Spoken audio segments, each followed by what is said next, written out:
Hello and welcome to the Zwift World Series Open Qualifiers race number 3. In this round, the races will be happening on the Yorkshire Double Loop in Yorkshire. And today we'll be watching closely to see which riders will be fighting hard on this punchy course to secure a spot for the elite races in 2 weeks' time. I'm Nathan Guerra, and joining me again this week is Dave Toll. Dave, it's great to see you, and are you ready for this? I am not sure, Nathan. It is going to be absolutely bananas out here today in Yorkshire. We're going to try to put 10 kilos of watts into a 5-kilo bag, and I'm not sure if it's going to work. The first 2 rounds, we saw some of the best racing we've ever seen on Zwift. And as you know, these qualifiers are so unique in the dynamic of racing. It's been thrilling out there with riders looking to secure series passes to race in the rest of the series. So multiple men and multiple women have already earned spots for these elite races. So going into this qualifier today, there'll be fewer spots available, which just increases that value, Nathan. There's a lot of opportunity for riders today. Yeah, you're right about that, Dave. Tons of opportunity. It was great to see how the Zwift World Series has given both individuals and teams a chance to shine.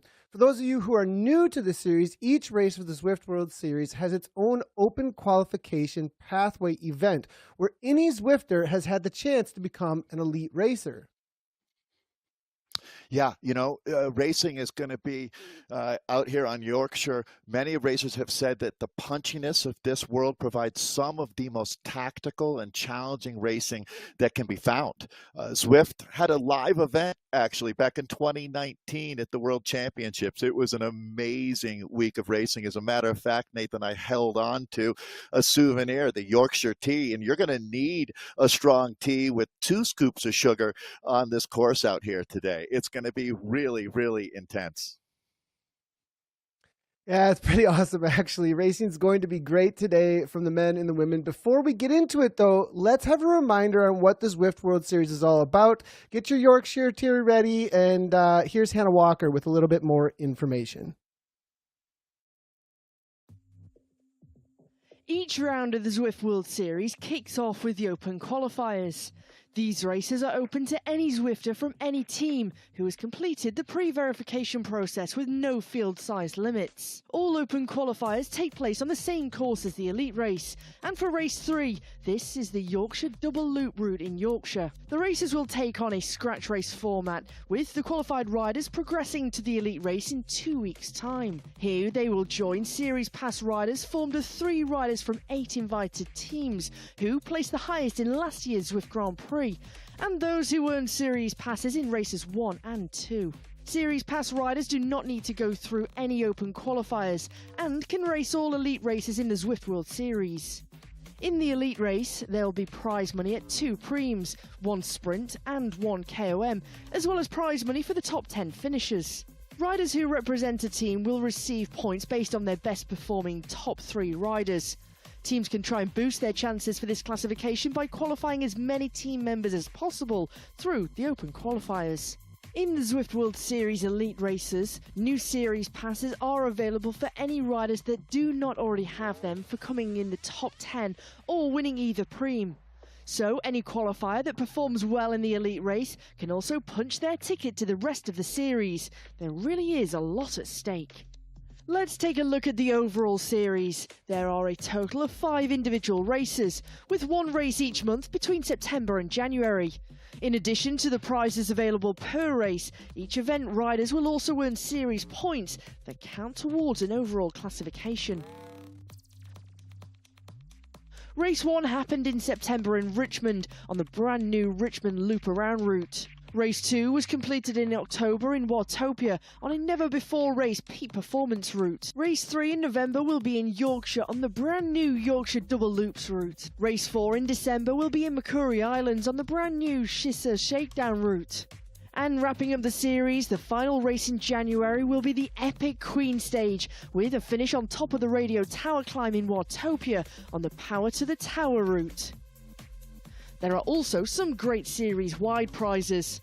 In the individual classification overall, there will be prize money for the top 10 and prize money overall in the team classification for the top 10 placed teams. And don't forget, the top 50 riders in the individual classification will also receive an invite to race the season-ending championship, the Zwift Games 2025 Elite Races. Have coming up for you for this series. The third race for today's open qualifier will be on the Yorkshire Double Loop route. The community had a chance to race this route in the Zwift World Series community events last week, but if you didn't get a chance to race it, let's take a closer look at this route. Race number 3 is a scratch race on the Yorkshire Double Loop route. Both today's open qualifier and the elite race in 2 weeks' time will take place on this course.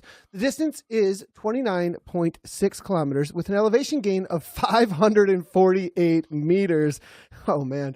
Starting in by turning left out of the pens, the riders will head up the Yorkshire KOM in reverse and onto the reverse large loop back to the starting location. On passing the lap arch, riders will pick up a feather power-up. Riders will continue down to the pump room, passing the Zwift draft house, and onto the smaller loop around the Duchy Estate for the smaller loop in the counterclockwise direction, passing the sprint arch and then heading back towards the lap arch for the second feather power-up.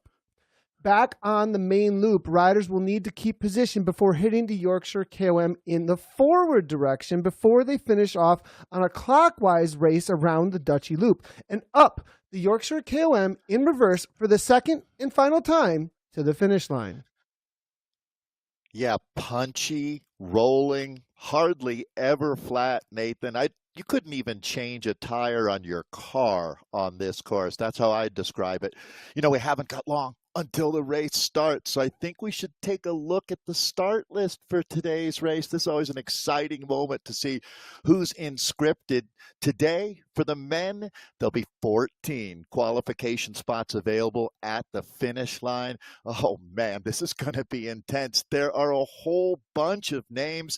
Nathan, let's take a look at who's going to sweep these spots up today.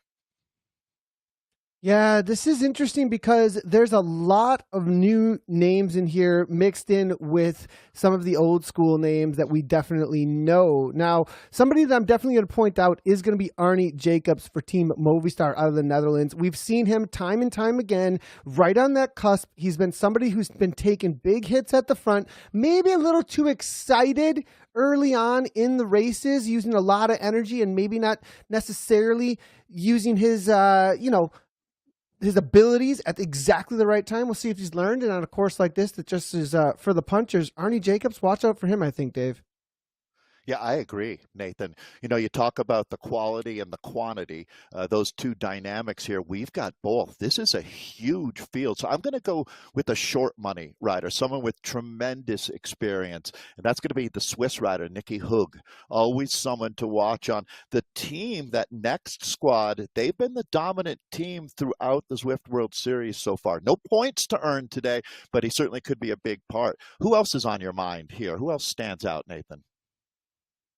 Well, standing out to make a qualification is going to be none other than Andrew Buffington. I'm always going to be calling him out because he's the everyman's man. I know he's a family man, and just going to give him a shout out. He's been right on the cusp. I mean, literally one spot off sometimes. So shout out to Andrew. We'll see what he can make happen. And I think on a course like this, it may actually suit him. Being a punchier, lighter rider, may be able to get away with it.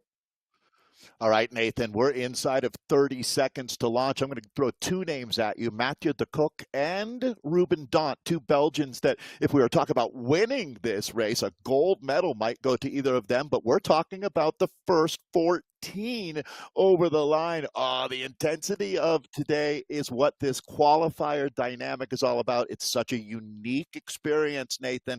We're just moments away from throwing it down to racing. Here we go.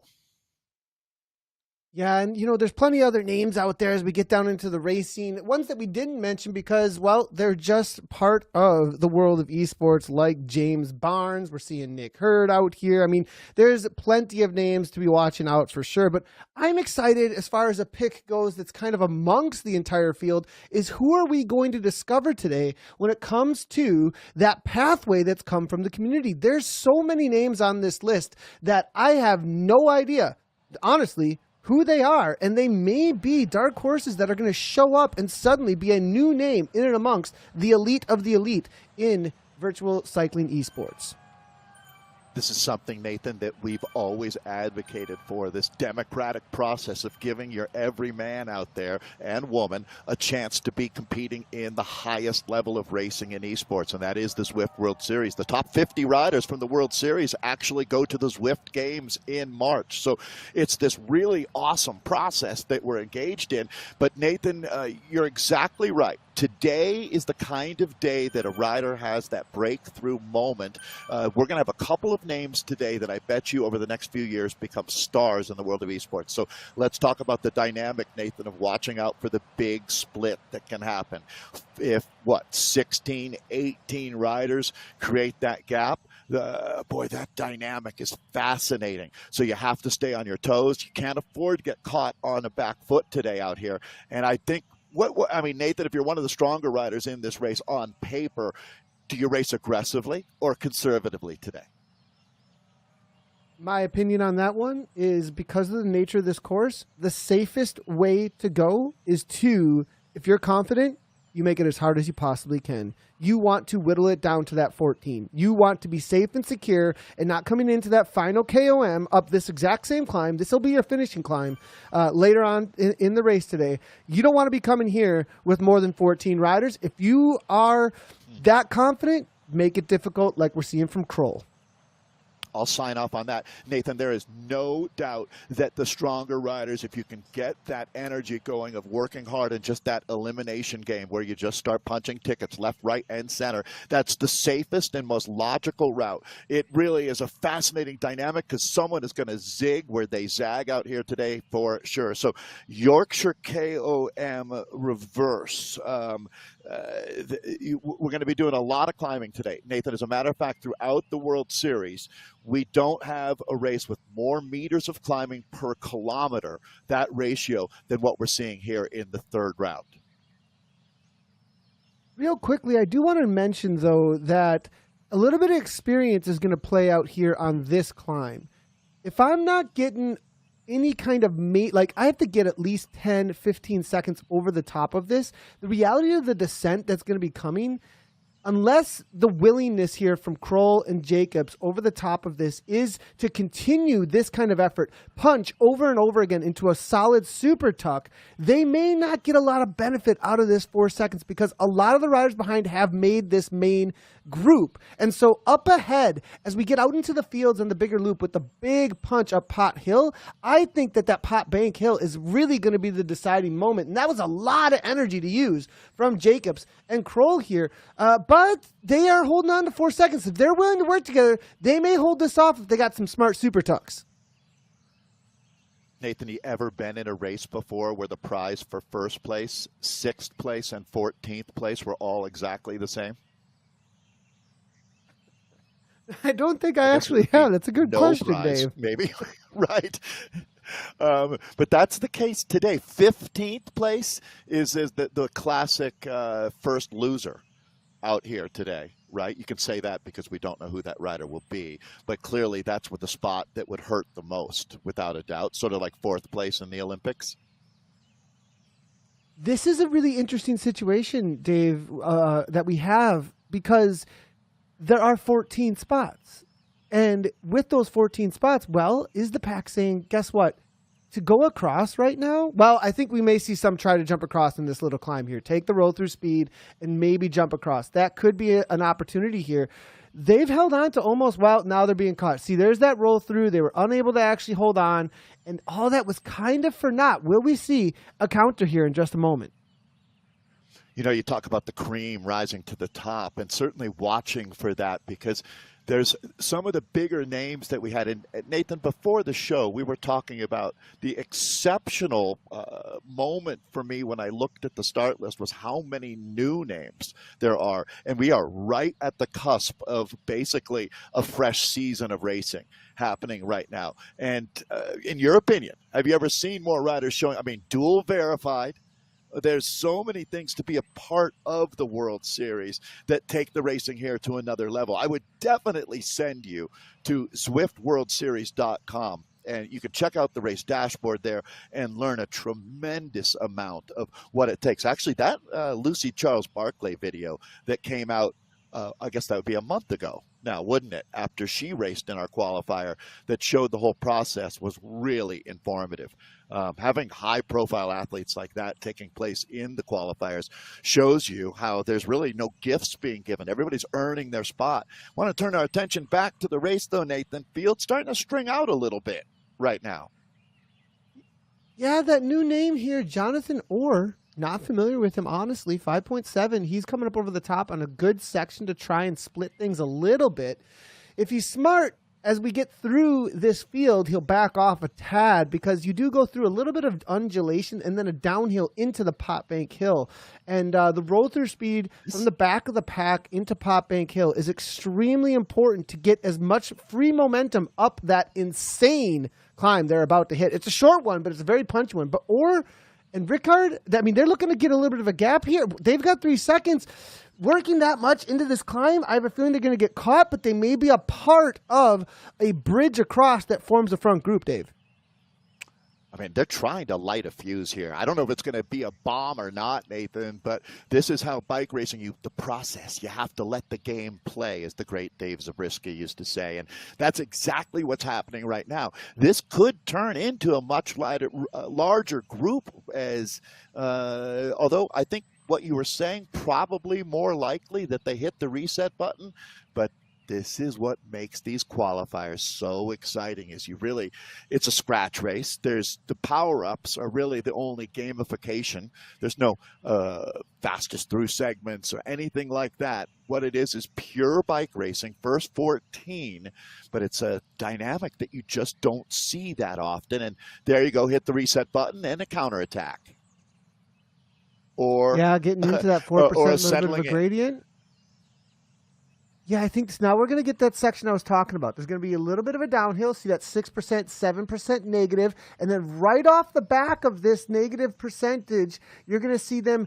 There's going to be another little bump here for a second, and then another downhill, and boom, right around this corner. And this is where you're going to see the kicks with the roll-through speed. Dan Halliday was at the front, but it's not the best place to be. You kind of want to roll through for about third or fourth wheel. Now James Barnes knowing exactly what he's doing, up into 11 watts per kilogram. Barney to the front. Moto Beats is there as well. Jay Brew knows when to go. Nicky Hogg and Kroll. This Kroll individual, I'm not super familiar. I've raced with him in the past, I believe, a few years back, but he's back into Zwift racing here, it looks like, and he was hammered 8 watts per kilogram consistently up front. I was wondering if he was getting a little too excited for his watts, but will this actually be something that he can do for the rest of the race is going to be the big question with that hexagon kit on. Joe Chudik now to the front taking over. Yeah, I don't know if it's a red alert, Nathan, but it's an alert. Look at these names. Jay Bruin, as you mentioned. James Barnes is up there. Arnie Jacobs.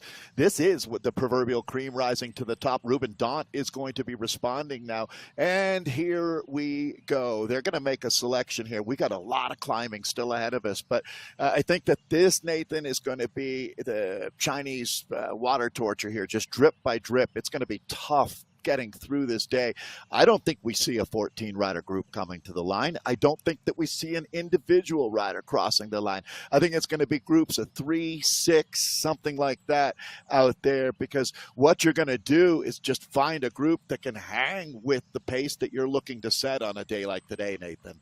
This is really, I mean, we've joked about that OSS situation, but this truly is that on a course this hard in Yorkshire today. So look at these names riding up on the front of this group. This is going to send a shiver down your spine if you don't have good legs on a day like today. Amazing that this hasn't split. Goes to show that all of these riders have been putting their work in. Plenty of riders still. I mean, over 40 have made this front group so far. I'm extremely surprised. I mean, usually, maybe, do you think perhaps, Dave, they know how much is ahead of them still? I mean, there's plenty of now, don't let how many kilometers are left deceive you. The amount of climbing in those kilometers is still massive at this point. If you're not going, uphill, you're going downhill on this course. There's not a whole lot of flat. And so I have a feeling that a lot of riders know what's to come, and they're reserving for that. Nathan, that's a fantastic point. It's not how many kilometers of racing are left. It's how long and what the burn rate is going to be out here in Yorkshire. And you nailed it. Every one of these guys is smart enough to know what's ahead of them and realize that, boy, it's a fool's errand. You'd have to be channeling your inner Don Quixote to want to attack right now, because those are not dragons. They're windmills in the field, as they say. So these guys right now are going to be waiting. I would imagine with the reverse forward and then finishing on the reverse KOM out here, that it's going to be that final trip up the reverse KOM where we're going to see here's a group actually coming back, Nathan, into the peloton right now. That's how conservative everybody is, being well aware of what's coming. Yeah, it's a good point. I have a feeling that everyone knows they're about to hit the steady climb, back on over toward the lap banner, and then the real race is going to begin, I think, as we start hitting the loops as well as the KOMs. Both ways we're going to go again, actually. We're going to hit that KOM we just hit in reverse forward, and then we're going to come back into the downtown areas and then head back up it in reverse after a couple loops on the Dutchy loop, and it's going to be interesting. Now, just as things calm down here, let's do another reminder on the race dashboard for the Zwift World Series. The team at Zwift have developed that handy website that David mentioned earlier. It's for fans so that you can have all the information you need to know about the race, and also links to the live data dashboard for fans, which will help you follow all the action in even more detail. The website can be found at ZwiftWorldSeries.com, and the link is also pinned in the YouTube chat. Today in the rider dashboard, you'll be able to see the groups on the road in the left-hand column. A group will start when there is a gap of 3 or more seconds. For each group, you can see the number of riders in that group and the average speed and watts per kilogram of all the riders in the group. You'll also be able to see the time gaps and distance on the road between each group. In the middle column and right columns, you'll be able to follow your favorite riders and all their stats. You can use the arrows at the bottom to toggle through all of the riders in the field. This will allow you to follow your favorite rider in detail throughout the race. And just a reminder, the dashboard, this data dashboard, works best on Chrome. Pretty cool what's been put together with the data there, Dave. Able to follow along. I'm using it right now. As am I. It's amazing. The team is just top-notch, truly firing on all cylinders. I love it. So, Nathan, when you look at the dynamic out here, the easier they're going right now, the harder it's going to be when they drop the hammer. In your experience, is it a little concerning running through your mind? Well, actually, this is what a lot of riders are not minding seeing. That's Charles McCarthy. Charles is a legend. He's been racing with us on Zwift for a few years now and stands out in the community as just a great role model on how, you want to carry yourself in this world. So good to see him on the front, lifting the pace a little bit. I think for that exact reason, Nathan, it was literally just too easy there for a bit. Charles McCarthy said enough of that. Nobody gets a free ride today. Yeah. I always love to see Charles McCarthy.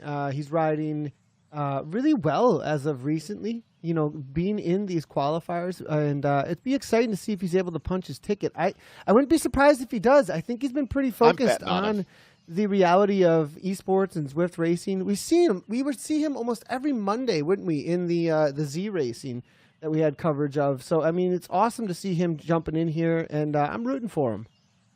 Nathan, I just saw James Barnes' name, very similar, brings just relentless positivity to the space. And we really appreciate people like that, and good to see them up in our peloton. And that's what you're looking at right now. Few Wahoo jerseys. So Nathan, really quickly, I'm such a big Hannah Walker fan. She's the best. It's so nice to get to see her rising in stature in the coverage. I mean, she's become a superstar in cycling coverage, and Hannah in the Explainer talks about it. But the process here of every 2 weeks we race, but this week it's about getting the spots. We're down to 14, so really whittled that down. I believe we had 24 spots in week 1, Nathan, that were available. So they become, it's that supply and demand that we talk about in the world or in economics in general. So the spots become even more valuable. So the teams then, like, just to make a point, Next is our top men's team right now. James Barnes races for Next, but he's not one of the riders that has the automatic ticket every week. So he will only enhance their chances of getting more points in 2 weeks when we race again on this same course. So there's a few teams that are looking to reinforce the troops. Yeah, and as things are super calm here, they're going to about to head downhill in just a moment. And as they do, I think there's going to be some riders thinking about how to attack. Dean Cunningham keeping it super chill here. It looks like 158 beats per minute, 2.9 watts per kilogram. Speaking of the teams competition, it's a good point that, you know, these teams, they're going to be looking to stack the elite race as best as they possibly can. And it'll be interesting to see if some tactics play out here to try and get as many from each of these teams across that line as best they can. Will some riders even hold up for others or try and work together to make sure? Because if it is just about the top 14, then you can try and secure something for one of your teammates in a way by working with them and maybe not going all out for the win. Imagine the embarrassment of riches, Nathan, of being in, while we have a moment to chat about this here as the peloton's still together.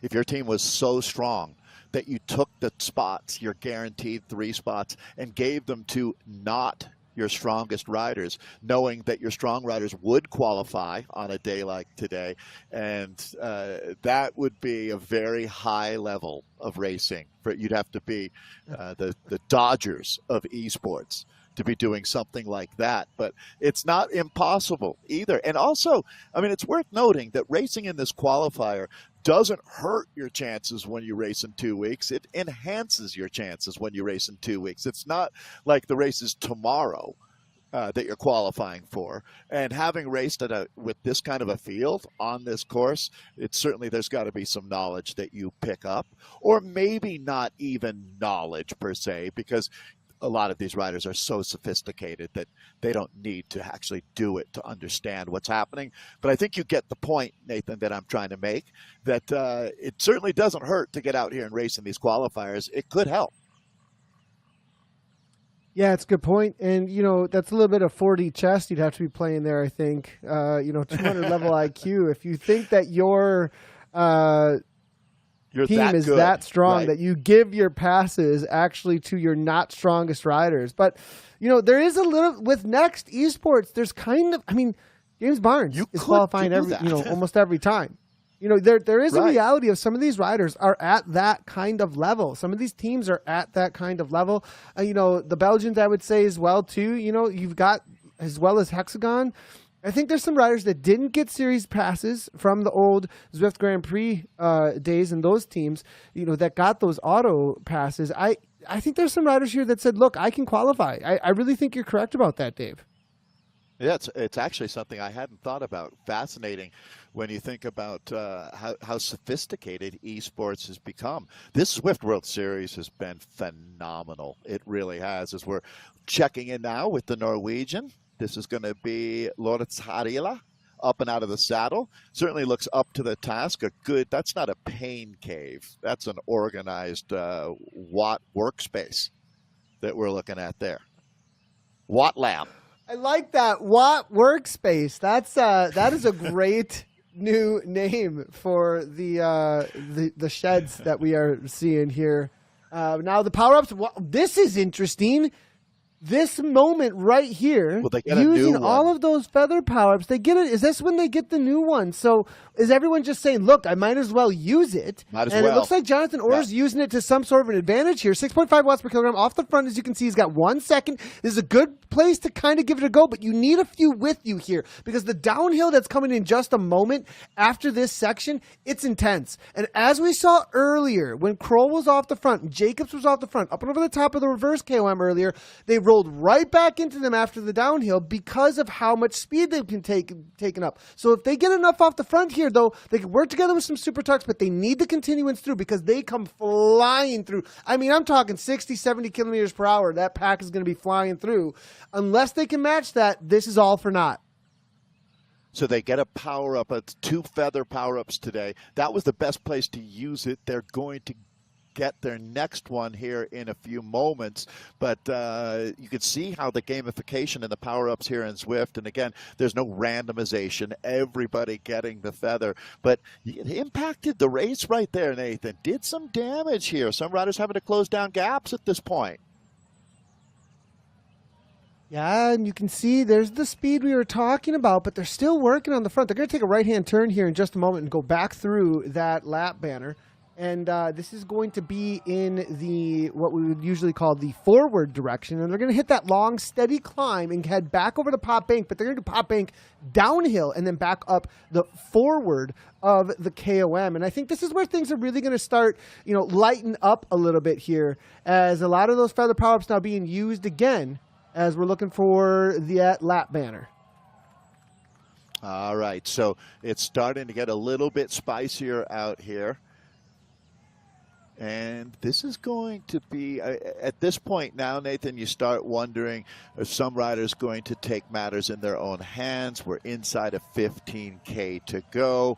Do we see, because I would say let's use Ruben Dant, for example, or in this case, Mathieu de Kock, one of the riders that I was highlighting at the start of the show. Not a lot to lose here. You can attack, shoot for the stars. You're still going to land on the moon if you miss, I would think, with the amount of talent that he has. This is, I wouldn't even call this aggressive, to tell you the truth, Nathan. This is him just going ahead and saying, let's just go ahead and move this up 1 notch, 1 level higher right now, because I'm almost like a high jumper, Nathan, saying we can go a lot higher than this, but I'm going to just move it up 1 right now and see who wants to play. This is also probably one of the best places on the course to attack, to try and get there's just enough landscape to work with here that if they do let you go, that you can get enough time that it will stick. That this specific section, you have that flat after the lap, then you have the steady 3% climb, and if they don't really chase, you can gain a lot of time on it. They're probably, a lot of times the gradient will dictate how hard the pack goes, and if it's only a 3%, sometimes they look at each other for a draft rather than match each other at 6 or 7 watts per kilogram. So I think what he was thinking was like, this is a moment where I can take this speed through and push on and see if they'll just kind of let this go. And I've seen them gain 20, 30 seconds on this little climb. They didn't let it go. Letting a rider like the Cock go like that is definitely dangerous. So I think they covered it pretty quickly there. But I think that's what their thing is. They're looking for those sections. I think another section to watch out for is at the bottom of Pop Bank. They're going to come through with a ton of speed. There's that long, steady 2-3% gradient through the fields there with all the sheep on either side. And then where they're going to go down into that downhill that's also not very fast downhill. Another section where you have some landscape to work with to gain some time that might not all just eaten up by a downhill that's coming up. A guy like de Kock or Nicky Hoog, Nathan, they have this benefit of, if they get a 10-second gap, who's going to chase them back becomes the question, because that's 1 of 13 spots that goes up the road. I wouldn't burn my matches. If I was a rider that was in jeopardy where I thought I'm one of the 10 best-ish riders here, I don't need to chase that back. I don't need to win this race. I need to win 14th place or 12th place, or maybe be safe and say 6th place. But this is exactly what's happening. Is I think that a lot of riders are like, I don't want to be the one that takes responsibility every time we have a little bit of a fire start up. A good point. And someone else can put that there's out. Riders right. here. There's riders here, Dave, that were way more aggressive in our first qualifiers, right? I'm looking at Ricard Schlolander coming out of Sweden. That guy was off the front, left, right, and center. Now he's up toward the front, covering moves, but not sticking his nose in the wind. You know, we're looking here at Christoph Kroll, and he continues at these nonstop attacks at the front. I wonder if he's going to be a Schlolander type situation, kicking himself later for how much effort he's putting in, or is he just that strong? I can't wait to see how that plays out for him because he has been the obvious aggressor. Yeah, you really need to commit to your tactic out here. We talked a lot about in order to win, you need to risk losing. But that's not what we're doing here today. We're looking to make our way into the top 14. So you have to play your cards really differently on that kind of day. I mean, if you want to just go outright throw down, turn yourself into a wattage cottage and win this race, and we might see someone do that, some of the really talented guys here. See Andrew Buffington moving up, Nathan. So his name, just a couple of minutes ago, I saw him leading the peloton here. It would be a really big moment for him to qualify in our Zwift World Series and start checking boxes as he moves into that group of the top 50 riders in world esports. And there's a good look at Andrew Buffington, another great guy to follow on social media. I know, Nathan, we've become big fans. 100%. There's actually a ton of these riders are live streaming as well. And I think he's definitely somebody who's got his whole setup going there, as you can see, most likely interacting with this chat, which is great to see. And he knows the game really well. You could see him sitting up. He knew exactly what to cover, where to be. And we have not seen him stick his nose in the wind much. I think he's really smart today about when he's going to be using those efforts to time it just perfectly to eke in there to try and get qualified. But on the front now, Rob Devlin, he's been on this over and over again. Devlin here has some confidence, you can see. Nathan, how hard have they been riding on the front when you look at the size of this group? This is an interesting moment in esports history when you look at the fact that this is a combative race on an extreme. I mean, I would say that for fit racers who are looking to get stuck in, Richmond and Yorkshire are the two most popular courses in general, or worlds, I should say. And this one, where we are right here, right now, is for if you're looking for a dynamic bike race, it's going to be really tough. This is the very best place to be. And I would say Ricard Schlolander would agree with me, the Swedish rider right now on the front, as Machado, the Portuguese man, has been quite attentive out here today. He's leading the chase back. Still no real attacks. Everybody keeping their powder dry in a huge group as we come up on 10K to go. Ricardo's actually kind of surprising me a little bit. He's kind of saying, Nathan, I'm going to take a little bit of a chance out the front because this isn't the exact spot that I would necessarily be trying to make any kind of move on with the reality of what is coming with Pop Bank. I mean, if you get away at this point and then they have any kind of roll through speed on that downhill on Pop Bank, it's going to get eaten up pretty quickly. But I guess there is also the reality that if they're only doing 2 watts per kilogram on the front and you're doing 6 and you roll through with enough speed, you could gain a pretty solid 15 seconds quickly. But you know what I think happened there, Dave, is I think everyone was going so slow. He just found himself with a little bit of a gap off the front because everyone is thinking so much about how many riders are still left. We've got over 40 riders still here, Dave. And as you said earlier, when it does kick off, it's going to be insane. So you're reserving every ounce of energy you can for the reality of what's about to happen. Nathan, you nailed it. I mean, I would be terrified if all of a sudden I found myself 10 seconds alone off the front. And I shouldn't speak for me from the perspective of these guys, because my concern would be I'm burning at a higher rate than those guys back in the peloton who are really, I mean, for all intents and purposes, chilling out. When they do catch me, it's going to be like the city bus blowing by without stopping. And I'm going to have a tough time then holding on to one of these coveted spots that gets you into the big-time race next week, or in 2 weeks, I should say. So that's Charles McCarthy just trying to reload that battery as much as he can. Super savvy rider we talked about a few minutes ago. So McCarthy up the front. It might kick off. Downhills are the new uphills. Is it possible, Nathan? Do we see something go on a downhill today? I think it'll be more about whether or not they kick out of this right here, whether or not they take that speed and roll onto this uphill into some sort of speed bounce, like get that slingshot going and attack out of it. But it looks like nobody's necessarily going to be doing that. And you've got to time it so perfectly to actually get away with it. You've got to do it exactly when the front of the pack is slowing down. There's no more roll through speed from too many riders, and the entire pack at an exact moment goes way down in kilometers per hour, and you still have all that speed and you attack over the top. Nobody looks to have done exactly that. They're just setting a steady 5.8 or so at the front. That's not an attack amongst this group. This group can do that for 20 to an hour. I mean, that's around sub threshold for this kind of a group here. So the reality here is this is just a steady, and looking forward to that forward KOM here in just a moment. Yeah, and I'm going to even say now, Nathan, I think that almost all of these guys in their mind realize that kicking off is going to be the final time up the reverse KOM here. I don't even know that you can really get out in front of it. It almost sounds like a be careful what you wish for scenario as the safe spot to be. I mean, I'm going to think that all 14 of our qualifiers are comfortably ensconced in this group right now, breathing through their nose, to be honest, but with that same feeling of trepidation, like a ticking time bomb in the corner of the room. But Orr, back at it. Jonathan Orr, the American, is on the front here, Nathan. So it starts to just ratchet up slowly. You can hear that clicking. Yeah, it's interesting. Now, this was, I'm always afraid. I always want to go here where he's going. I always am like, oh, it's so calm, and there's a KOM coming, and do I really want to wait for that KOM? Do I want to put people under a little bit of pressure? Can I get the gap? I've always kind of kicked myself for that move at the bottom of this descent because they come through so quickly. But again, it's the reality of whether or not you can get enough with you to start echeloning through, to start getting that roll through with a couple working with you.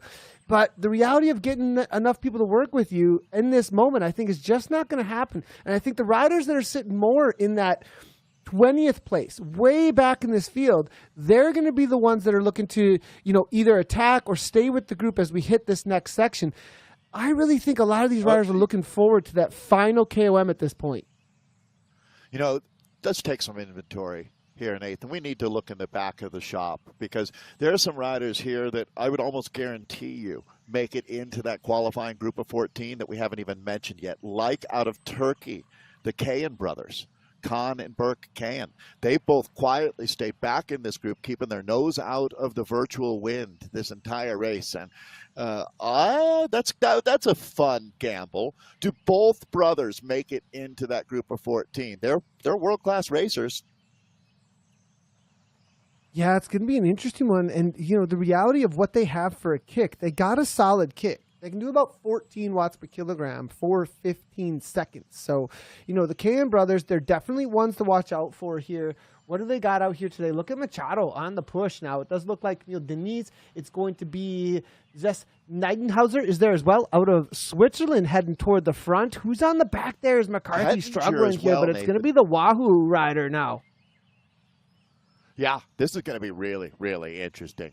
There is no doubt. Nathan, can you imagine the scenario if this group of 40 hangs together over forward and goes back into reverse? Unimaginable scenarios that we've got some fantastic racing. Joe Choidik, the American right there, he's done a good job today of keeping his powder dry. Certainly a guy I'm going to be watching for in the finale. It's interesting to see what Orr is up to here over and over again, pressing the pace. I'm wondering why the Premier RWB esports rider is doing this. Let me take a quick look at his power profile to try and get an idea. Perhaps it's because he's got 13 for 15 seconds, which it sounds like a lot, but it may be on the lower end of what a lot of these guys can do for that 15 seconds. Doesn't want to bring it to a sprint. He's got a solid 6.3 for 5, but I think this rider, it's more about his threshold for 5.76 for 20, and that's why he continues to do this, is because that is where his strength is just try and get away and not bring it to the line. So Jonathan Orr, I have a feeling that that's why we continue to see him on the front. Yeah, I really think that for 90% of these guys, they're just looking to make that split. To tell you the truth, Nathan, is this group is right now, it feels like a bubble that's about to burst, to tell you the truth. The pressure is going to get much more intense here. You can see that they're on a 3% grade at this point. It's just not quite enough to work with. This is going to be Kroll, the Polish rider. I was talking about Pettinger, the Austrian, earlier as well. Certainly someone to watch in the valley. There's Alexander Gagnon, the Canadian. As, oh boy, here we go. They're going to start winding this one up. 5K, a little over 5K to go now.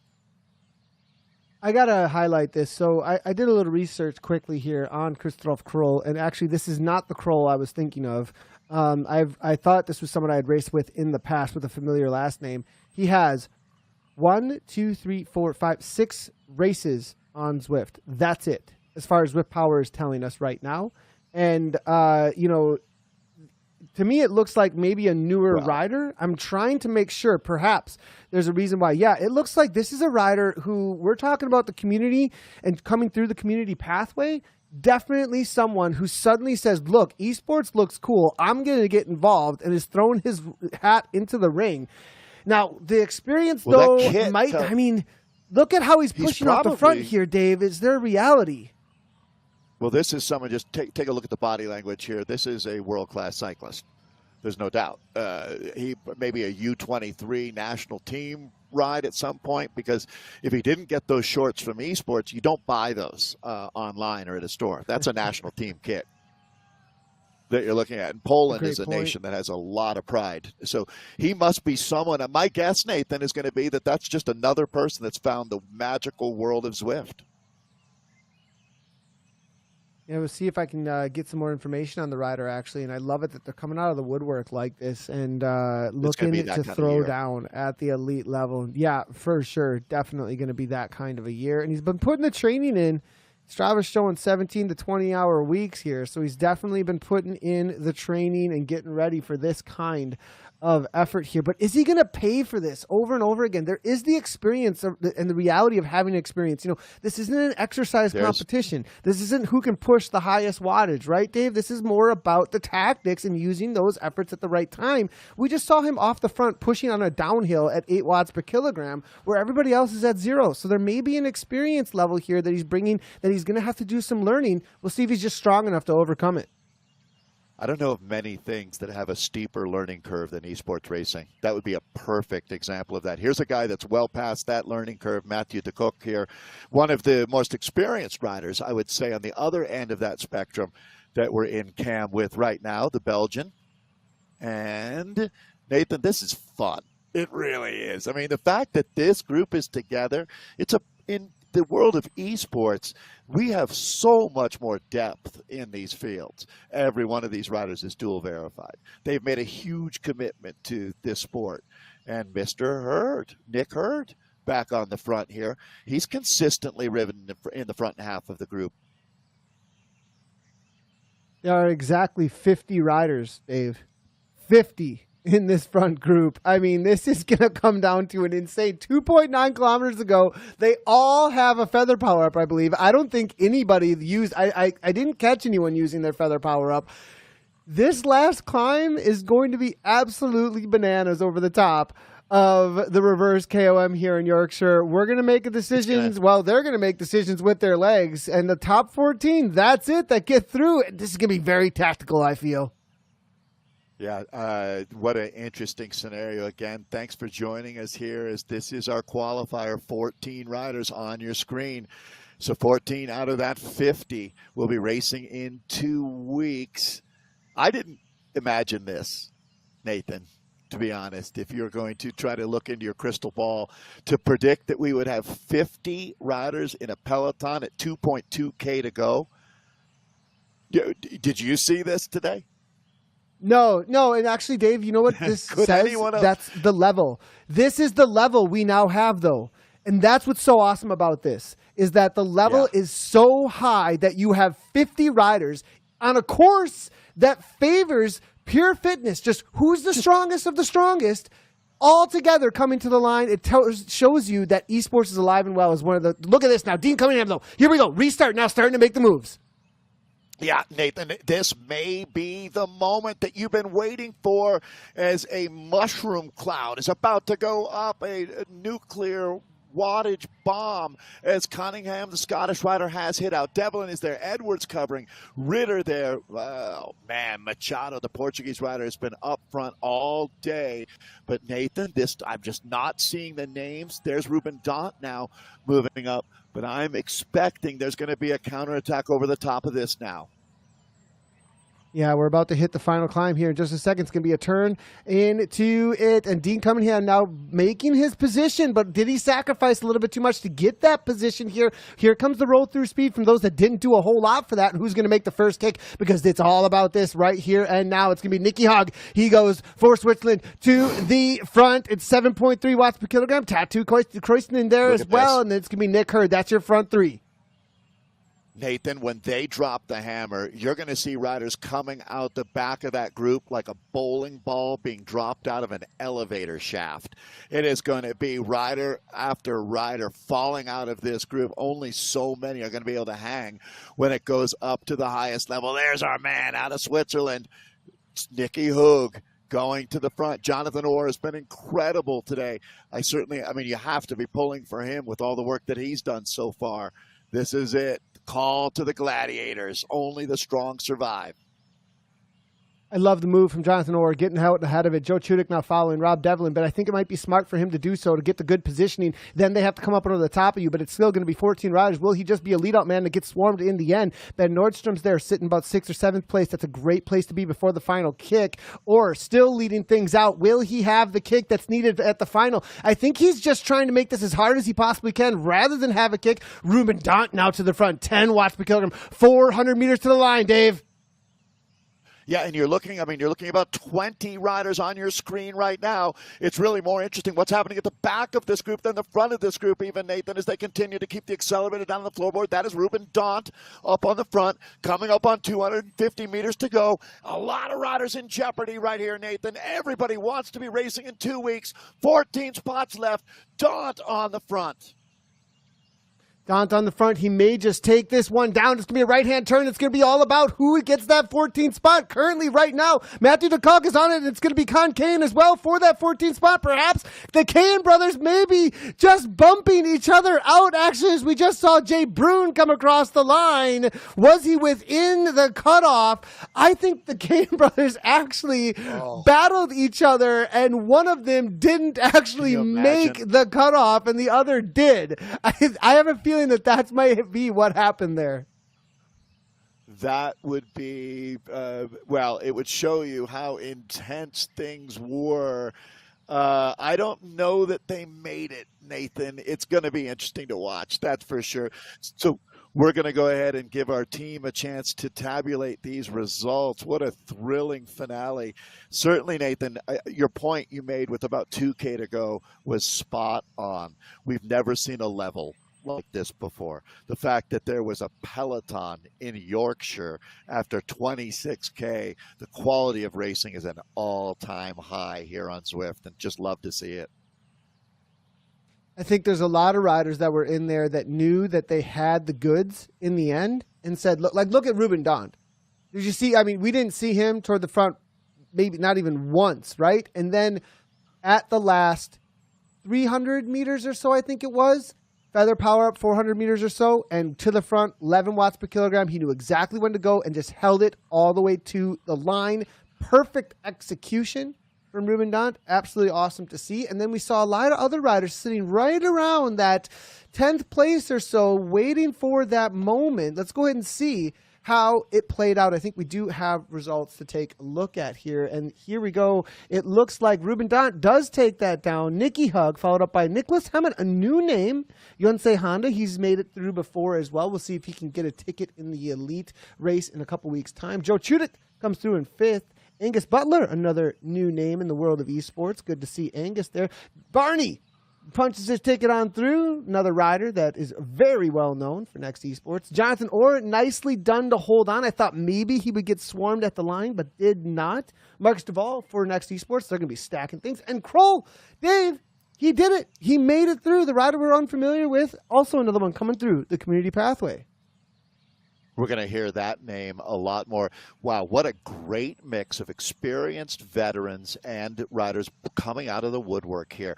He makes it, Arnie Jacobs, and looks like the Italian Severa Nicolo finding 12th today. Matthew de Kock in there for 13th, and it is one of the Turkish brothers, Berk Kayan, getting through for 14th, and the final spot to qualify for the Zwift World Series coming up in 2 weeks, racing back in Yorkshire. That's a heartbreaker, Nathan. Andrew Buffington in 15th place today. Certainly looking forward to big things in the future for him. Jerry Erickson in 16th.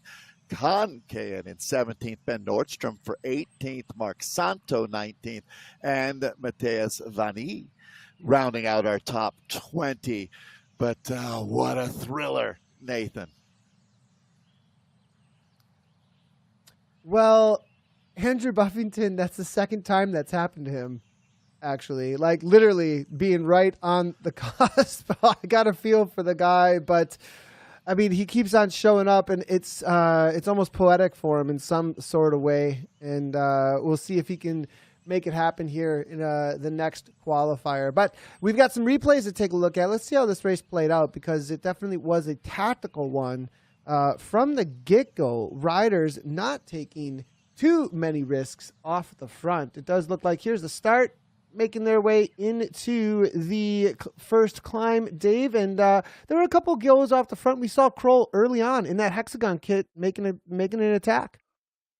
Yeah, I think it really quickly riders realized, Nathan, that you're kind of chopping away on an olive tree with a dull axe. You're not making much difference. This is one of the riders, though, that certainly, if we look at the watts per kilogram at the end of the race, probably in the top 3, the amount of work done out there. I think Jonathan Orr, Nathan, would also be in that group. It's nice to see they both ended up finding one of those 14 qualifier spots after doing a little bit of extra work, I would say, out here in the early going, but they didn't pay any price for that. There's also the reality that they softened up the legs, perhaps, a little bit of some of the other riders. I mean, you know, you have some riders in here that were just trusting for the final. They just followed wheels, never found themselves on the front. And then you have riders like Kroll, you know, you have riders like Orr who continued to make things very difficult for everybody else. And that may have softened up the legs for some of those riders that are in that 20th to 15th spot, and made it so that they had, you know, if you make the racing hard, you've got that kind of energy in the legs and you have confidence in your sprint in the end. It's a good way to play it as well, to make sure that nobody's coming in too fresh as we now hit that pot bank climb. I thought for sure things were going to separate here, but you know, there is the reality that I didn't see necessarily orange numbers at the bottom of this, and then I didn't see a continuance up into 7 or 8 watts per kilogram over the top, because that's really what you got to do over the top of Pot Bank to get some a split and some continuance. And we just didn't see that today. It felt like riders were not that interested in making a split.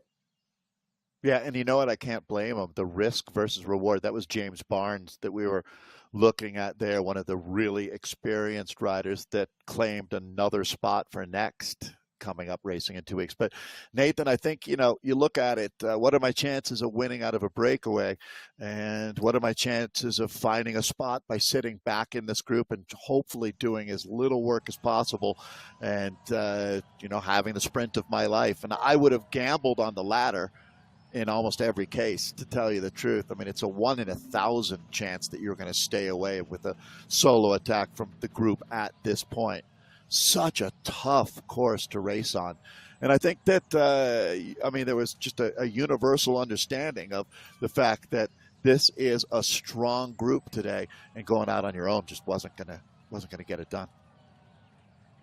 Yeah, even the riders are commenting, I'm seeing on this Christoph Kroll, that he is one to watch out for in the future. Did a ton of work, still qualified even after that. We said that. I mean, look at this guy. Even on the downhills, just continues to press the pace over and over and over again. Now, whether or not that's good, that kind of riding, as we take a look here at Jay Brune as well, whether or not that kind of riding, this is the rider we're talking about. Yeah, is that going to pay off, though, Dave, that kind of riding at the highest level, right? This is the qualifying level. Then you jump in with the elites of the elites. When it's all on the line, he may find himself in a position to start to try and be a little smarter with those watts, unless he's just that good. Well, and also, how about the fact, Nathan, that he's already dual verified to be racing here? I mean, you look at the level of his pain cave, and that's someone who, it looks to me like they're getting into this and they're building up their kit. And to me, that's the most exciting rider to start following. Is, there's going to be, as we said, the learning curve insanely steep in this sport. And a guy like that, I'm going to expect, Nathan, that we'll hear Mr. Kroll's name in one of the top 10 riders in the world at some point. Yeah, it's a good point. He's also on a team with Hexagon that does have, some pretty good tactics. And what's interesting, you add a rider like Kroll to Mikkel Plantherol, right? You like Exactly. Those two just like to make things really difficult. Man, I almost feel bad for the rest of the peloton with the reality of Plantherol wants to attack, and now they've got another guy who can just counter, who just likes to go hard. That's going to make for an interesting Hexagon dynamic, actually, in the elite race. Well, there's a guy, Charles McCarthy, that I would nominate for Zwift Man of the Year. What an there he is in his pain garage there, his Watt garage. Another rider, Nathan, that you mentioned a few times during the commentary that really stood out today was Jonathan Orr, sort of the American version of Kroll. Yeah, that's a good point. And Jonathan Orr just continued to press the pace, looking for a breakaway over and over again. Now, it didn't work out for him, but because it didn't work out for him, I think that Jonathan Orr knew that he had to be the first to go and fade climb in the sprint and get into those top 14, because trying to come back later in the sprint would have been too difficult for a rider that might not have the kind of jump that the rest of that pack did. So he was really smart, actually. I think Jonathan Orr, the way that he took on that final climb, going about halfway through and then making sure that he just held on for those spots. That was Mo Roca, professional basketball player that we were in Cam with before we went back to visit one of our breakthrough riders of the day, Mr. Kroll. There's Joe Choitek. He made it into our top 14 today and will be a force to be reckoned with in racing coming up in 2 weeks. Yeah, the Polish rider, Kroll, today, though, Nathan, really stood out to me when you start to dig in, take a look at those numbers. He's going to be a superstar. Dean Cunningham with the early move. I think he may be kicking himself a little bit for that one, but perhaps setting up some of his teammates was the goal. Now, this is where we're talking about when Jonathan Orr makes that move. Nicky Hug as well was one of the first ones to go, as you can see. Now, there's Orr. There's his name. You can just see it up toward the front, and this is where he positions himself correctly to make sure that he does get through in the end. There it is. A little bit of a kick. Chudik now follows, and these two solidify themselves in this kind of lead-out train that they can make sure that nobody can come around them in that final kick. Yeah, you got to be at a high level to sag climb a top 14 finish, and that's exactly what they did. So, yeah, kudos to you, gentlemen, as they got out in front of the problem. Much easier to say than do, Nathan, right? As someone, you've done a lot of coaching in your life, to tell athletes this is what you do. Well, it takes some really tremendous ability to actually follow through. Taking a look then at our finish as they come across the line, the 14 riders that punched their ticket to come back to Yorkshire in 2 weeks. Yeah, and you saw that group that all came through, and there was that 1 or 2 seconds back to Buffington. So they did separate themselves as kind of an elite crew that can kick to the line. Nice job to everybody that did qualify. Nice job to all the men who came out and threw their hat into the ring. They rolled the dice here, Dave, and now we've got our qualifiers for 2 weeks' time. So, Dave, as far as the men's race goes out there today, what are your final reactions about how this played out? What were the tactics, and what worked and what didn't work out there today? Well, I think the first thing I'd note, Nathan, is Next and Short looks pretty good for them in 2 weeks, is they just put 2 mega hitters into the field to add to their already pre-qualified golden ticket riders. So Next and Short has really shown a model of how to build an esports team that's built to last. And this is how you do it, as showing up. I mean, James Barnes had a big week last week, and yet here he is back home there in New Zealand. He's a South African, but races and lives in New Zealand. And, you know, just a good example of how that team has tremendous morale. So that's my first take, but I'm going to bounce it right back to you as we're just a few minutes away from launching into our women's coverage. I guess I'm going to stop myself there. One more takeaway: the amount of new talent that we just saw today. Riders that have fresh takes on racing at this level, who've gone through that verification process and are now ready to really spread their wings. Incredibly inspiring to see. This is going to be an incredible 24-25 season. Yeah, and I definitely, want to highlight that up front. I had some questions about the way that Kroll and the way that Orr were riding. They're new names. We haven't seen them at all at the top level of esports. They come through this community pathway, and I was like, is this inexperience, or do they just got the goods? And they showed it. They showed that even though they were riding, and that's kind of like, hey, teams out there, look, this is where I'm at. Even your own team with Hexagon, I can ride at this kind of level, right? Jonathan Orr as well for RWB, I can ride at this level, and I can push it at the front and still qualify. It's quite a statement to be made, and it makes it so that in 2 weeks' time, it's going to change up the conversation amongst the teams about who to watch and how to watch them. I think a lot of riders and a lot of the teams are going to be looking at Kroll going, okay, see what he shows up and does in 2 weeks' time. That's definitely something to watch out for. Then you've got your perennials. You've got your usuals. I mean, Ruben Daunt, you almost are expecting something like that from Ruben Daunt with how good he is. Yeah, it's interesting, Nathan. Mr. Kroll should be expecting quite a few emails or Facebook messages or Instagram DMs, because this is the kind of rider that every team is looking for right now. So, and there's a few Jonathan Orr. So I would imagine that if Jonathan Orr goes to his email, there's Next and Short has already reached out looking to talk. So it's a great time for this sport. There's no question that this is how you make your mark. You have to go through the dual verification process. And as we've learned, that's a commitment to the sport. The reward and the payback is dynamic racing that's just thrilling to not only watch, but as you well know, Nathan, it's great to be a part of events like this when you can really, really believe in it. So that's fun. And we've got the main event, the women, to look forward to.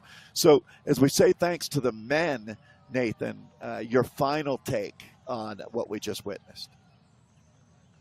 It's just all about the new talent really out there today. We've got a lot of riders that were expected. There's also some riders that didn't make it that it's like, oh man, tough one on them. I don't think that there's anyone really that didn't make it that, necessarily should have been a shoe-in, should have been like, oh, they just like why didn't this person make it through? So I think the main takeaway today is who are the new talents that are in that top 14 that are going to be at the front end or learning how to be at the front end of this elite field in the elite races, and how that's going to play out. Actually looking forward to Zwift Games and whether or not they can get enough points going forward to qualify to be in the Zwift Games, because there's a lot of points still left in these next races in order to qualify for Zwift Games. There's still that opportunity. Well, we're going to go ahead and close that chapter on the men and move into our women's race, Nathan, because I have a feeling it's going to be a diametrically opposed situation to what we just saw.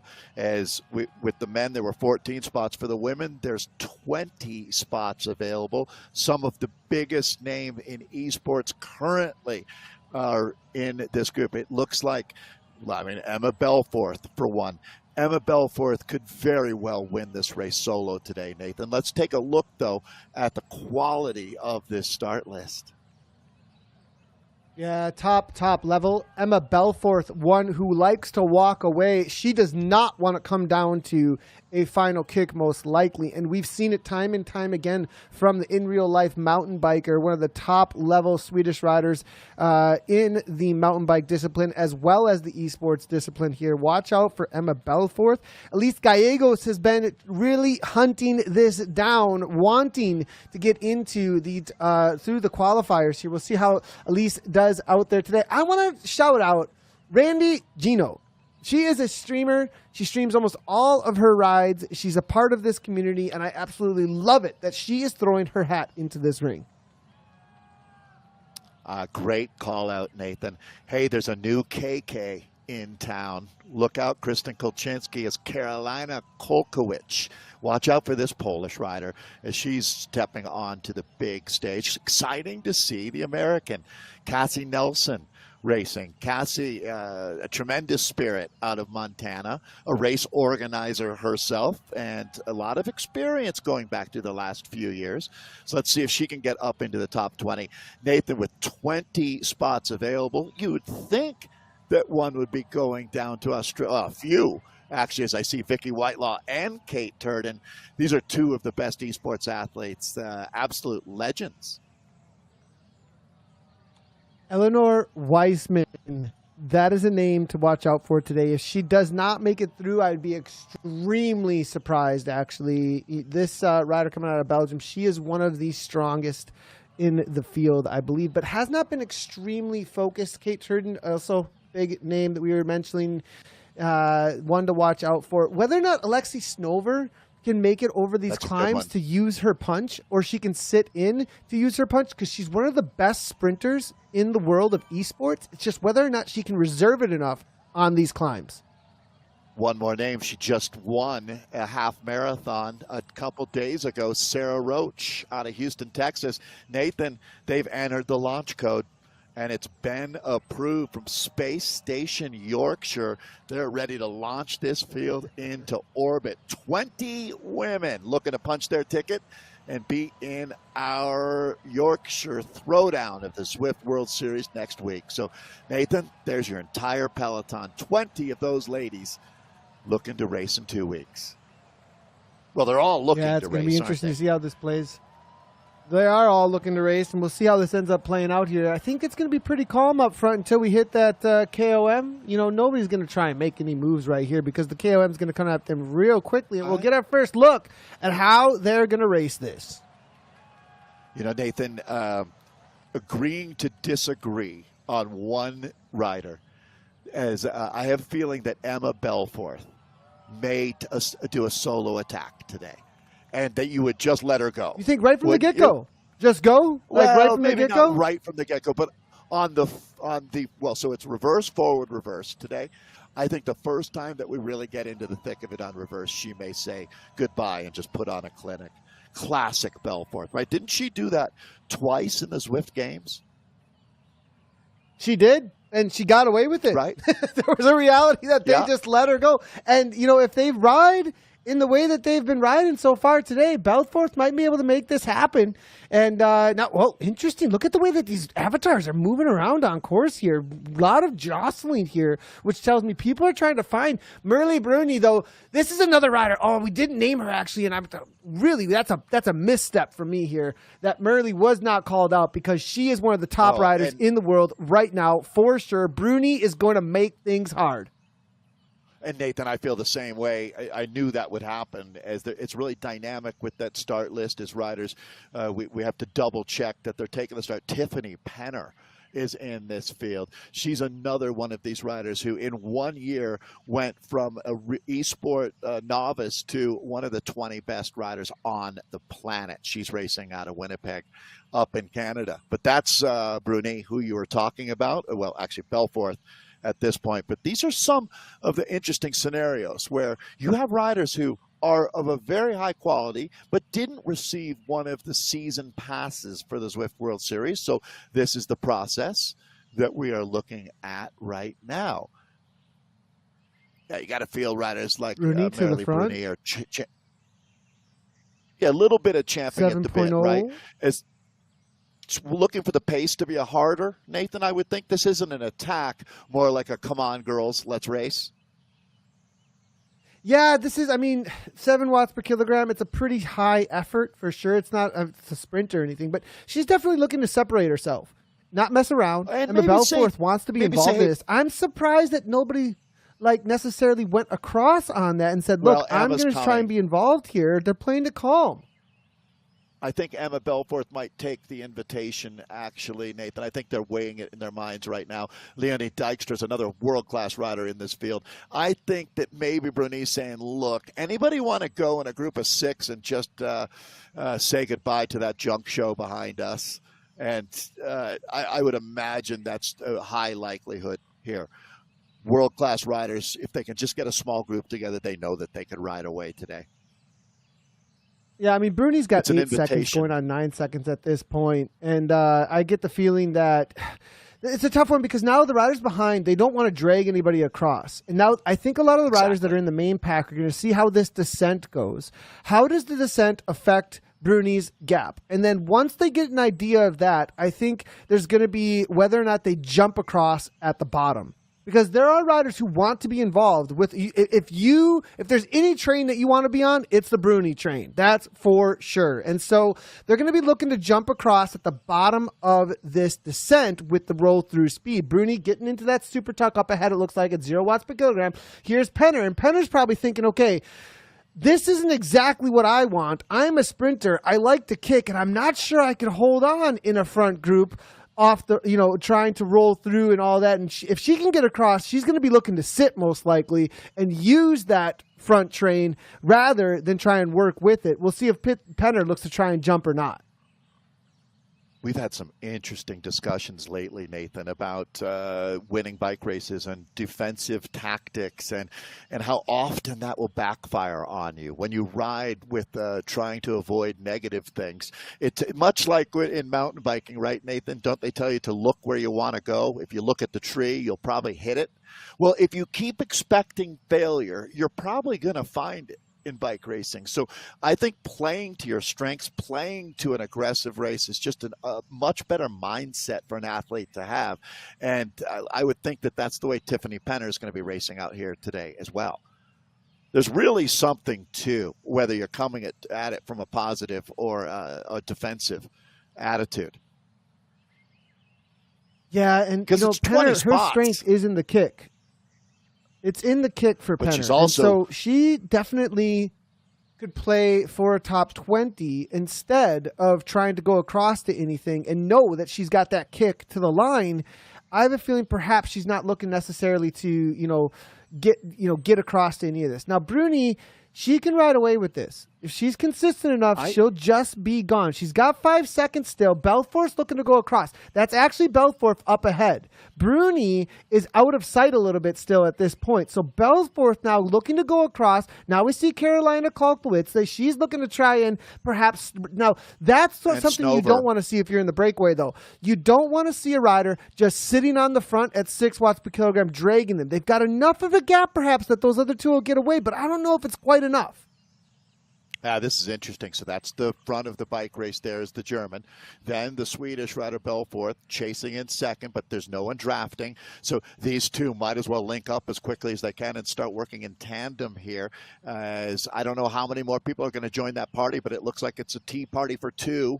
I would think Belforth gets up to Bruni here.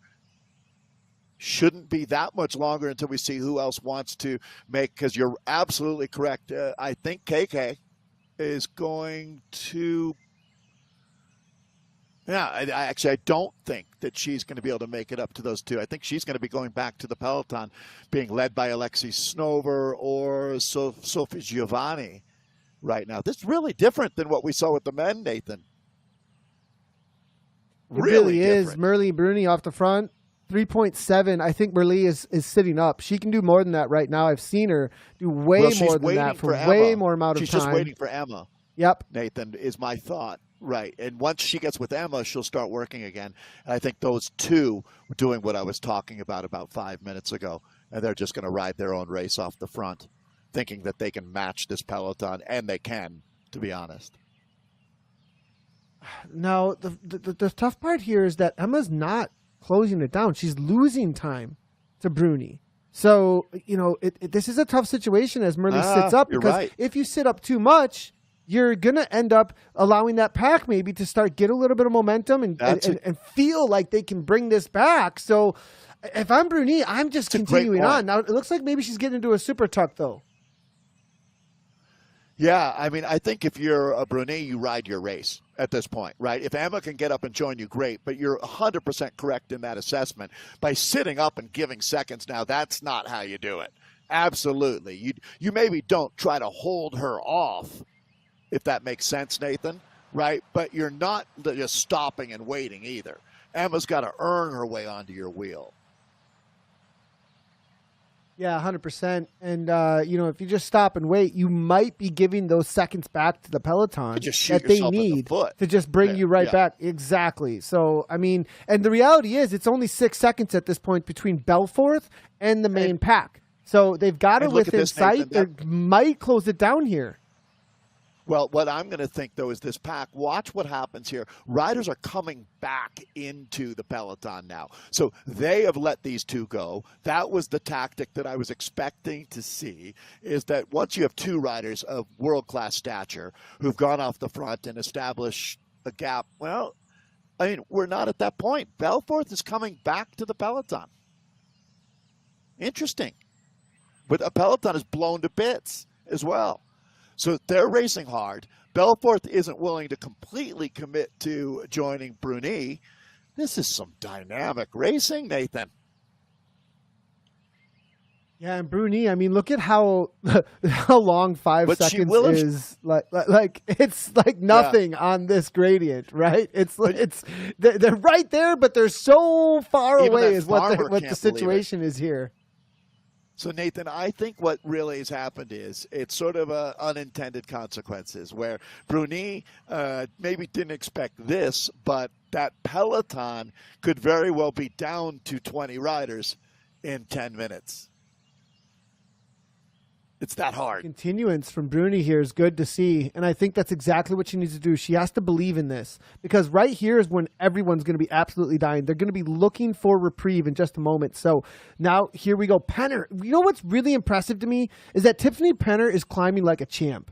This is the kind of level from Penner I've not seen before. Absolutely amazing. Belforth comes over the top. She's got to grab that wheel of Belforth, because Belforth's looking to have the continuance here now as well. Bruni's going to continue on with what she knows exactly. This is what she's good at. She's good at just setting a pace off the front. She's a triathlete as well. She knows that she can do this kind of pace all the way to the finish line, and Bruni's just going to continue on. The question is anyone going to be able to work together behind to bring her back, or are they all going to start looking at each other? Belforth now continues on.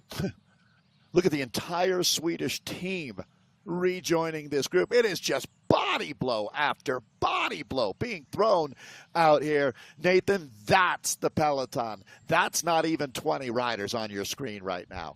This is incredible how quickly they got after it.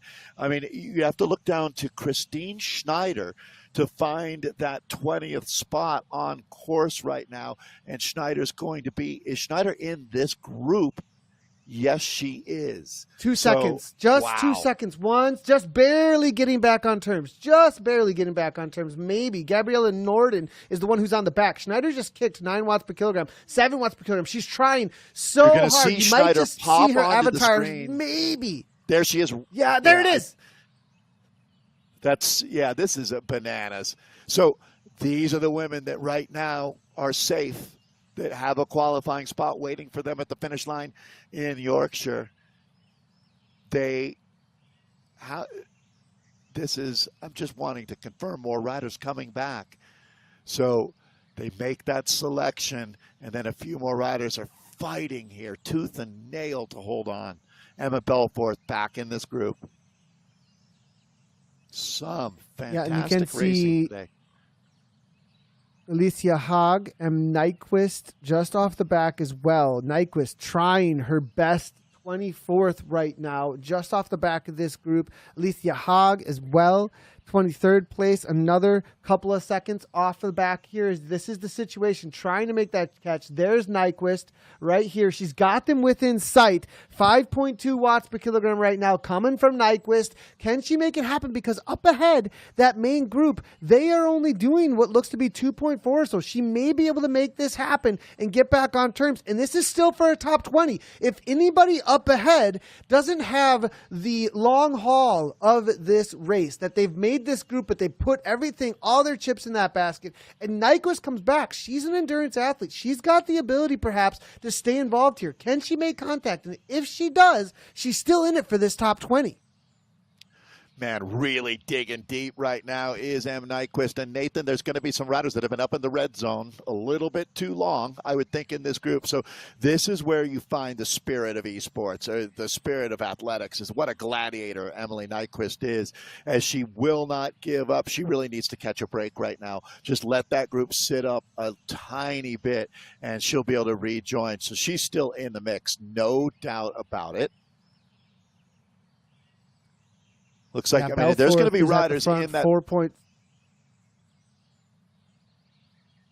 Belforth at the front, 4.55 watts per kilogram. Elise Gallego, Stephanie Sidlick, all starting to press a little bit here. Belforth now up into 7 watts per kilogram. So is that going to put Nyquist off the back even more is going to be the question. Gallegos is setting up just perfectly, but here it is. Nyquist, can she grab on? I think that's going to be Alicia Haag getting dropped still. Oh, it's just within striking distance, but I'm not sure she's going to be able to cover that before they head downhill, Dave. Yeah, this is a really tough perspective as that gap is foreshortened. It looks like less than it is.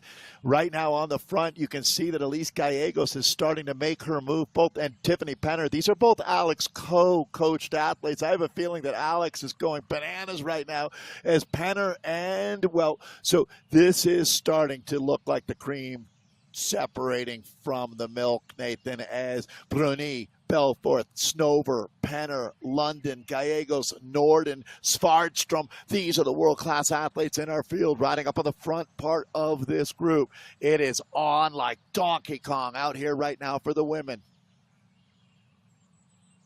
Yeah, it is. And as looks like perhaps this may be the decisive moment with this downhill. We'll see what kind of speeds Nyquist and that little group behind can get up into, because Alicia Haag, M. Nyquist, and Maria T. Thompson are behind as a group of 3 that are going to be on the chase. I have a feeling perhaps they might be able to bring a little bit of time back, but it all depends on whether or not they work well together and get that speed up high enough. Now, as things calm down here for just a moment, let's go ahead and talk real quickly about that race dashboard. Just a reminder, if you are just joining us for this Zwift World Series, the team at Zwift have developed a handy website for fans that has all the information you need to know about the race, and also links to a live data dashboard for fans, which will help you follow all the action in even more detail.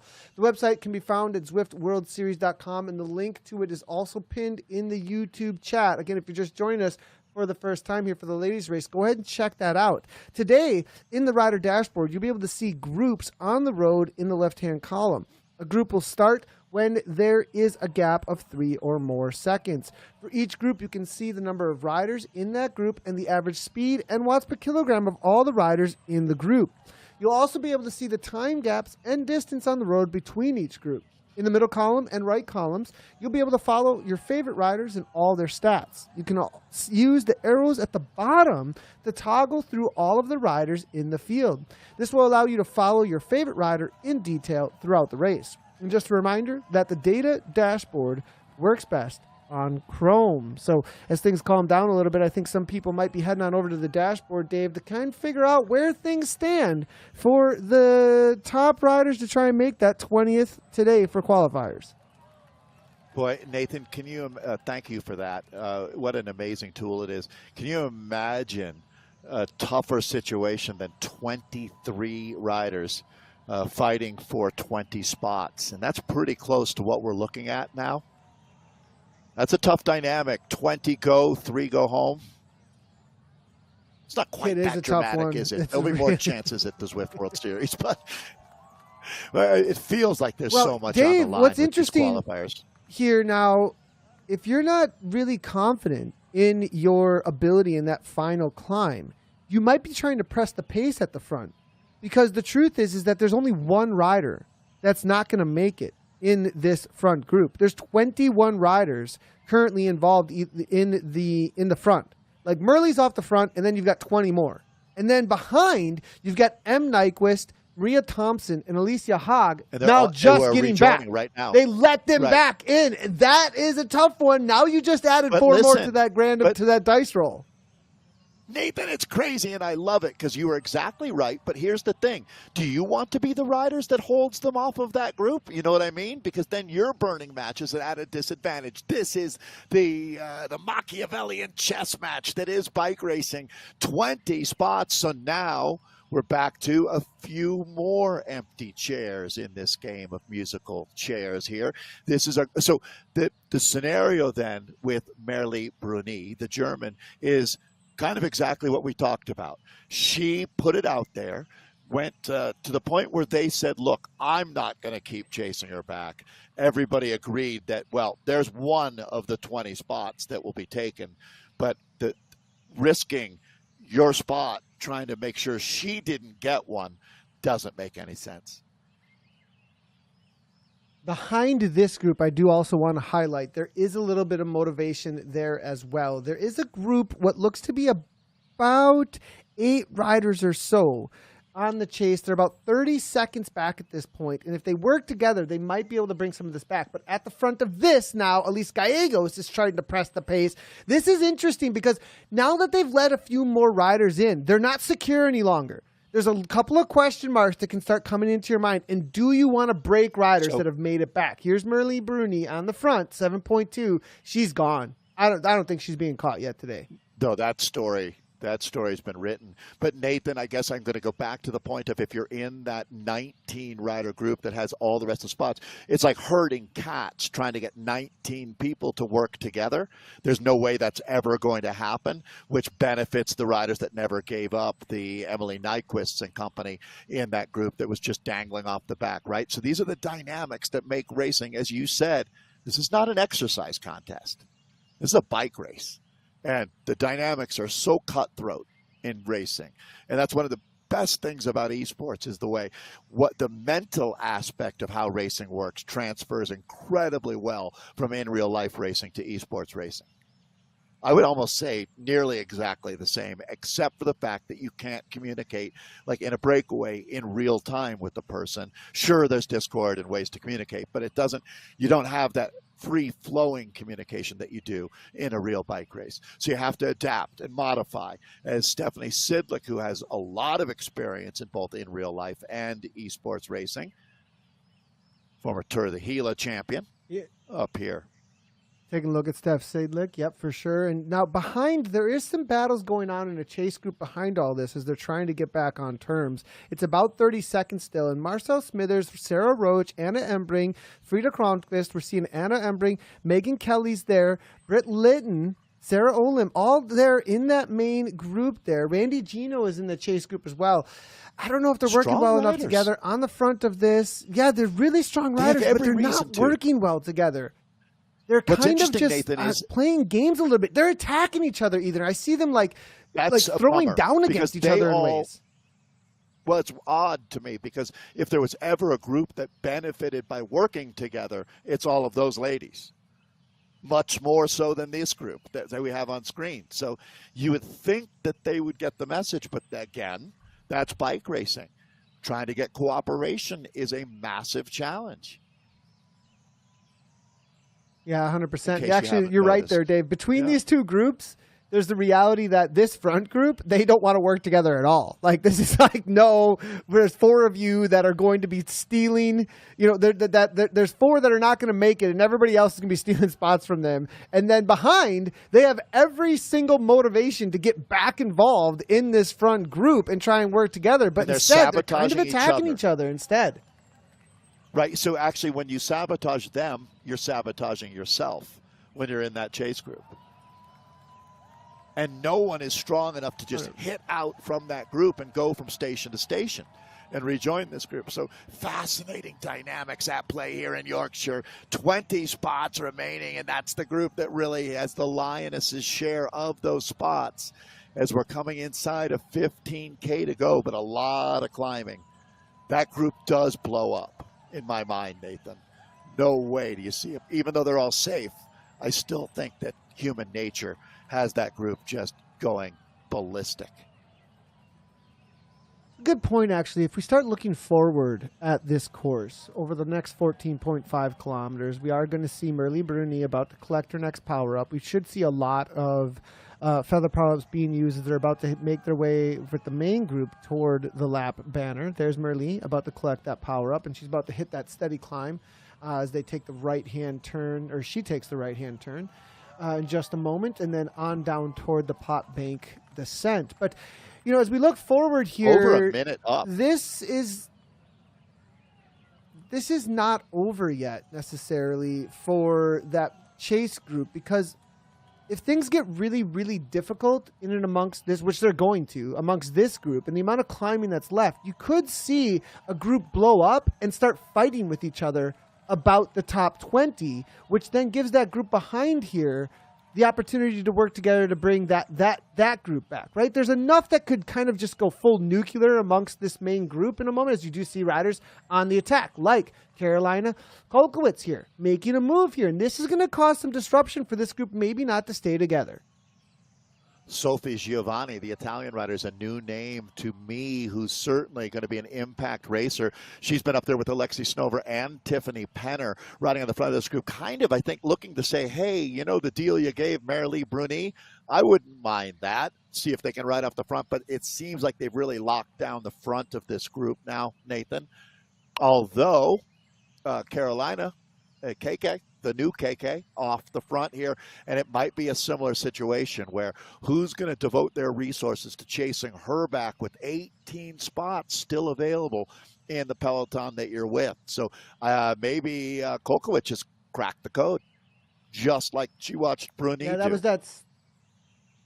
was that section, Dave, we had talked about in the men's race where DeCock went and made a move, seeing if he could get the gap that was looked for. And again, the roll through on this lap banner onto the flat and into a steady 3%, a lot of times because it's so draftable, nobody wants to do the work on the front. Now, if it was a little bit higher of a gradient percentage, then the pack might match each other and say, look, there's not that much of advantage to anyone drafting on me. We'll just make it really difficult and we'll bring this back. But now, because of the reality of this being very draftable, a lot of times people don't want to do a lot of work. That's why we're seeing Belfort kicked at 6.5, 7 watts per kilogram to try and get a gap a little bit rather than drag everybody across. So Belfort now looking to try and come across to Carolina. It looks like there's some separation. Maria Marb's on her wheel. Elise Gallegos is on her wheel as well. Sophie Giovanni just trying to get across to that perhaps, but she may be one of the riders left out of this. Steph Siglick as well. I think we may see just enough separation here. They've got to snap this elastic. If they do, we're going to see a group of 5 off the front.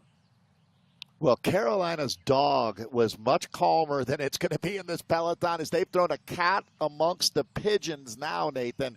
As just as I was anticipating, this group is not going to roll as a group of 20 here, as they are attacking with old school fury now, coming up on 12.5K to go. But the dynamic has really, really changed in this. You know, that group was relatively safe to just roll along, but there was no way they were going to play their cards that way. This is Emma Belfort, the massively talented Swedish rider. She's had some of the most stunning rides in esports history, as Belfort looking to really drive that nail home right now.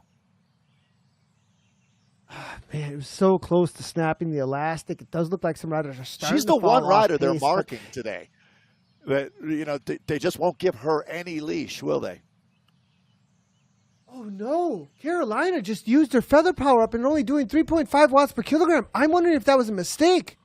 Or perhaps she's trying to say, I mean, with how much time she has over that group right now, that's a pretty brave move, Dave, to be using a feather power up right now instead of at the final here. I'm wondering if perhaps that was a mistake to be using it right there. I have a feeling that it would be that case, Nathan, as this is going to be an arch, but they picked, well, actually, I don't know. No more. There are more power-ups left on course. So, yeah, I mean, she looks so strong right now. That's Carolina Kolkowicz in cam. And, I mean, she doesn't look like the Titanic taking on water. She looks, well, but she is coming back to the group. So this is going to be a bit of a reset right now. Remembering that Bruni is still 1 minute, 10 seconds off the front of this group that we're looking at. So they bring her back. Carolina Kolkowicz must have been going through a rough spot there, Nathan. Yeah, it looks like maybe call. knew that the writing was on the wall a little bit, perhaps, and then gets brought back in and says, look, that enough is enough. I'm not going to waste any more energy. I'll be caught on the downhill if I continue on. So let's just, I mean, that's pretty smart, actually, if you know you're about to be caught. I was just surprised to see the feather power up. I feel like that was an accident because if she's going backwards, knowing she's going to be caught, why would you use the feather power up if you know you're being caught and going backwards? So I have a feeling perhaps there was a little bit of a mistake there made with that power up. But she's been so strong. I think she's still going to be I think she's still confident for that final 20, though. It'll be interesting to see. You know, I mean, I would agree with you, though. Even with the lacking feather that other riders will have, I still would imagine that she's strong enough to take one of the spots to qualify. But we'll have to watch for that when we take a look at her results at the end of this race. They're just about to 10K to go. Actually, I'm rounding down too much. They're just inside of 11K to go would probably be a fair way to put it on a course that serves up a lot of pain out here today. Even though it was only just under 30 kilometers, 29.6K of racing, it's 548 meters of climbing, and that's the woman that has absolutely played the Queen's Gambit here today. Great job by Bruni, our leader. 1 minute, 11 seconds. It's kind of been holding there, Nathan, for a little while, with no reason to think that she's coming back. Yeah, I think Bruni can kind of get into her own rhythm at this point, and not even really have to, press the pace too much, not take too many risks with her effort here, and can just make sure that she just solidifies this one. She's shown that she is world class now at this point, and nobody's going to be touching her with this result. Yeah, and I would say that this is a rider to watch for in 2 weeks as well. As a really talented who didn't happen to have a season pass, but one of the top esports riders in the sport today, without any doubt. So Mary Lee putting on a clinic. Emma Belforth hasn't been given the same amount of leash. She's tried, attacked a few times, back in the group now, but certainly a rider that's going to be confident to qualify.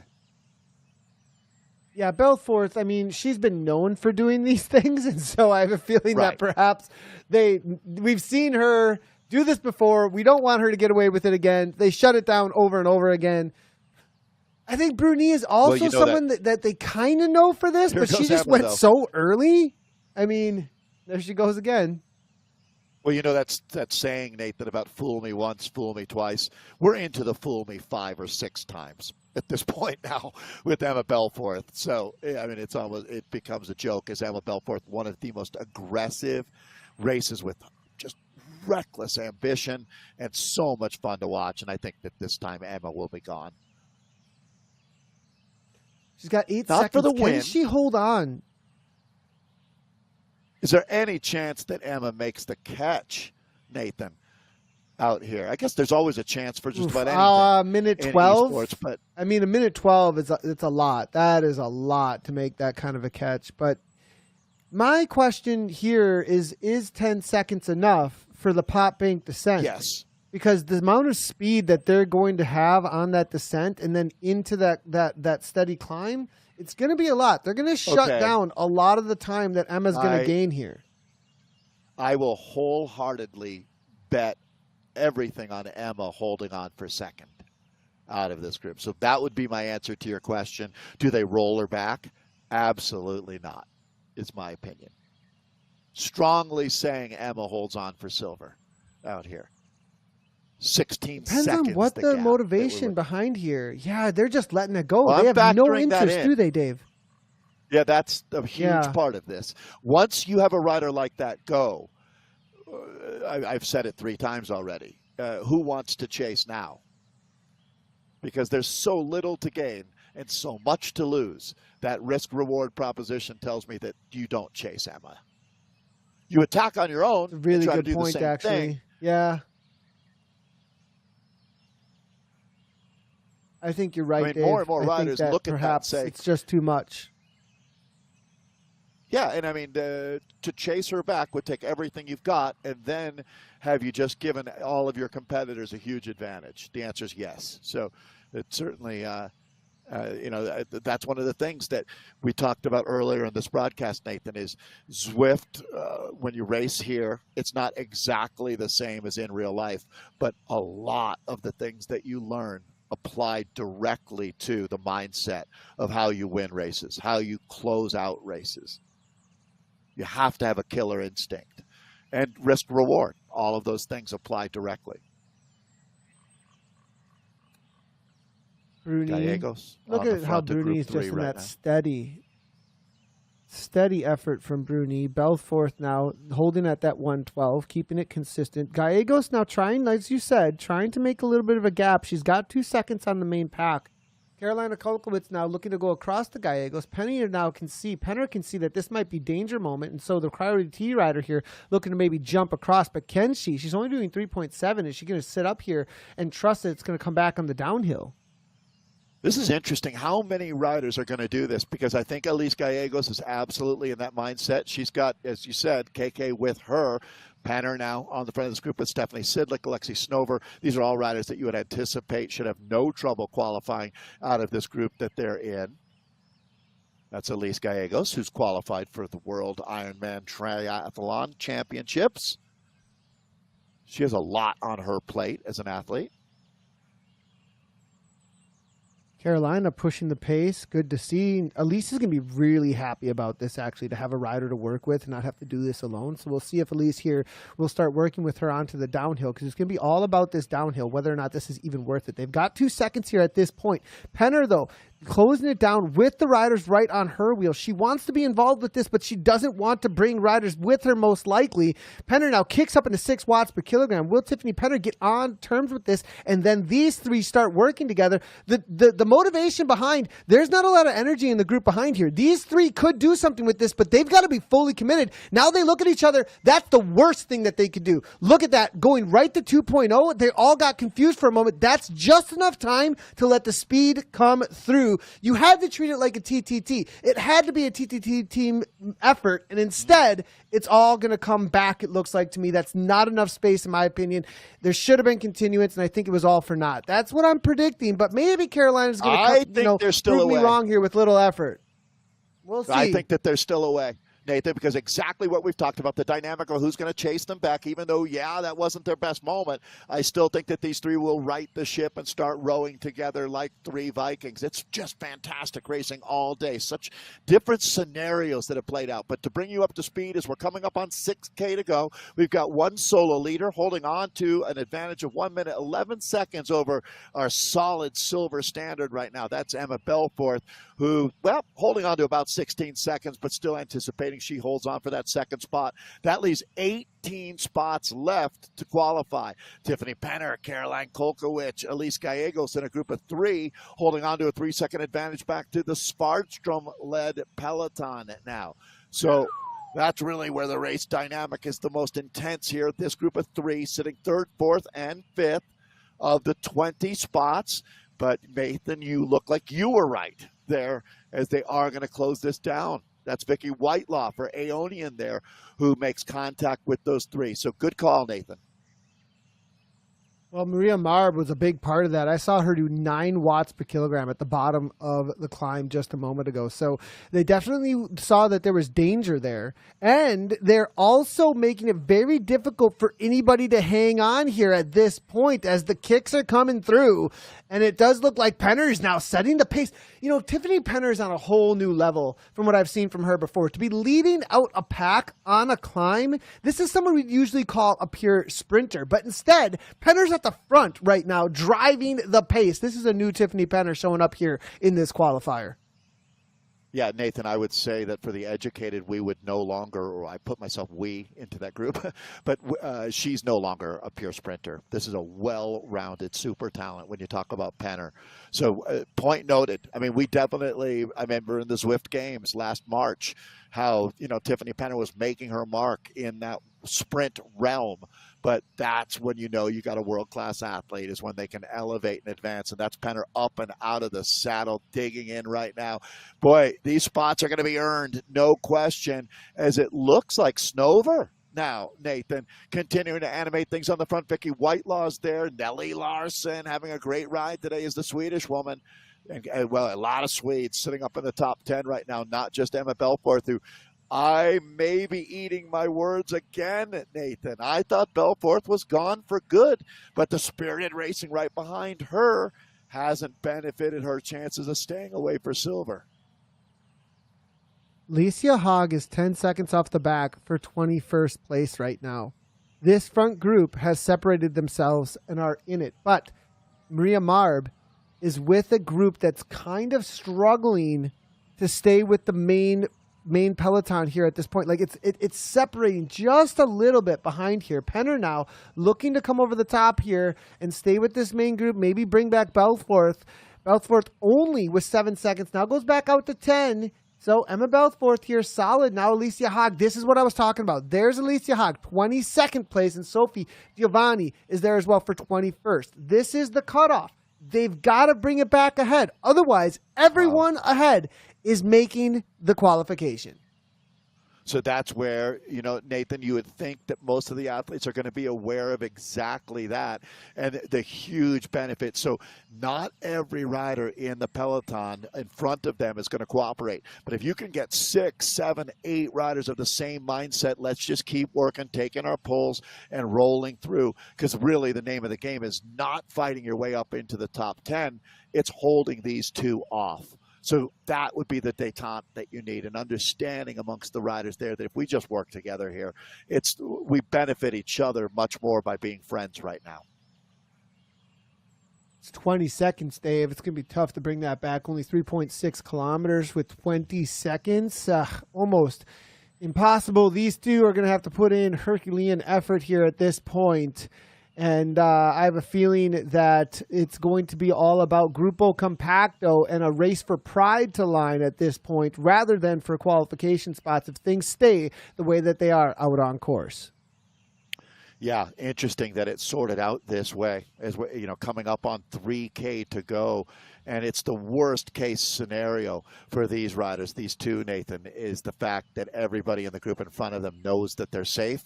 They needed a little bit of jeopardy in that group to be able to cause a dynamic that would help them more in this chase.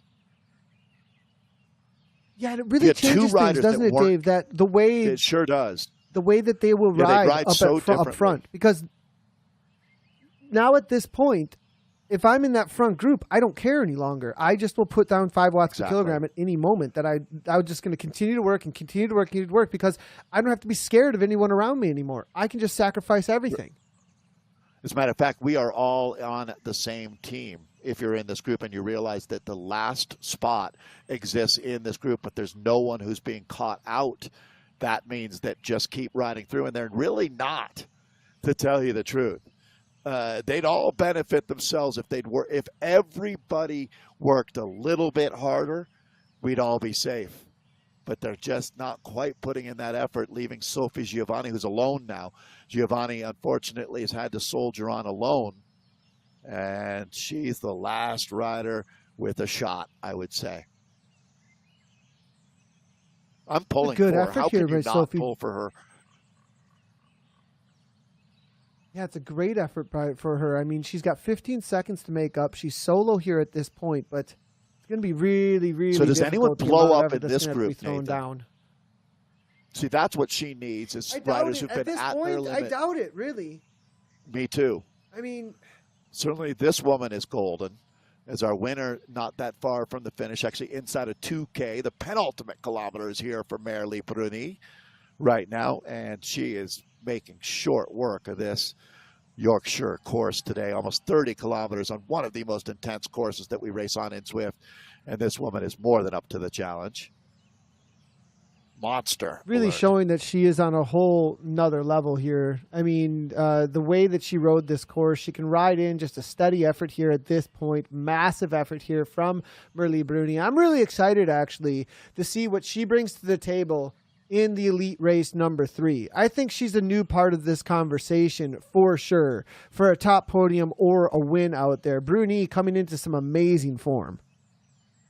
Did I bet the house, Nathan, that Belforth would hold on for second?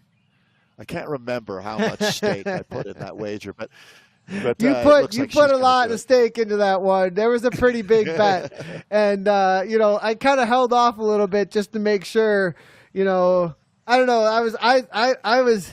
I thought for sure she was going to get caught right there on that climb. I mean, it looked like it. You were hedging on that for sure.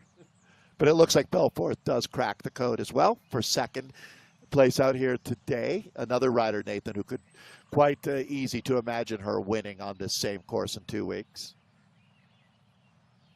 Only 1 kilometer to go here at this point. Now, the amount of distance to that climb for Belforth does not actually show us that 1 kilometer, because that's how far ahead Merle Bruni is at 914 meters to go. Now it's at 96. That's off of her distance to the line for the finish for first place. A full almost 2 minutes back now is this group for the top 20 spots, and they all will be qualifying if things stay as they are. Sophie Giovanni is the one wild card in and amongst this entire conversation at this point at just 19 seconds back. But 19 seconds is massive on a final climb. But does Sophie this is the one thing. If Sophie can climb 20 seconds faster than just one rider up ahead, and that's what she's got to put in her mind. I don't know if it's possible. That's a massive, massive ask, but there's a reality that 20 seconds versus another rider who's totally blown up, there might be there for Sophie.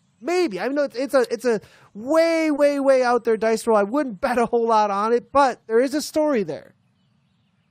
Well, and you got to believe in yourself, and that really is the spirit of racing personified, is never give up, never say die. So Sophie Giovanni will have bigger days in the sport, no doubt. But I think, Nathan, these ladies now are safe. This is going to be the qualifying group that we'll see racing. Congratulations. Some fantastic racing for the men and the women out here today. So it looks like, they're not even in the same postal code as Merle when she wins this race. That's how big the gap was when it was all done and dusted. But just watching the back of the group now as just don't get separated from the herd. Well, Bruni just going to be finishing. She's got 50 meters or so to the line. She's probably got it right within sight. There it is. Takes that right-hand turn. Yeah, I think it's all said and done for Merle Bruni. She'll take the win on this qualifier, and rest assured that we'll see her in 2 weeks. Emma Belforth now finishing up. She was a full minute or so behind, so she's got another minute of full gas climbing up in that 5.5 watts per kilogram, throwing that effort down at 184 beats per minute. It's all for pride now behind, as long as Sophie Giovanni does not catch any of that group, and I really don't think that that's going to be happening, as Sophie looks at, she's just throwing down 3.4 watts per kilogram. Now, the group is kind of looking at each other just a little bit behind. I'm only seeing about 3 watts per kilogram or so nobody really all that interested in climbing all that hard. Usually you'd see 5+ if this were a battle that they felt like they had to do, but looks like they're all confident about their qualification as Belforth comes for second. What a beautiful bike Emma Belforth has selected there underneath her avatar. All right, this is the group that's going to be looking to gobble up spots 3 to 20. I think mission accomplished. Gabrielle Norden, another world-class rider. Look at the number of Swedish jerseys in this group as well. So watch out for them in a couple weeks. Yeah, the Swedes are always extremely strong in Zwift racing. We've definitely seen that over and over again. And one of those obviously going to be Belforth. But Anna Svartström now looking to try and make a kick to the line. Here goes Carolina Kolkowitz. She's that new name. Tiffany. This Polish rider. This is a huge effort from Carolina. We were talking about community pathway discovery, and Carolina is definitely one of those. All right, so that's going to be Emma Belforth finishing. So let's watch out for the sprint now. You don't race this far to not give it a go, give it a nudge at the line. The ladies are going to launch. It looks like it's Harper, Kolkowicz, and Penner Who's it going to be? Leonie Harper.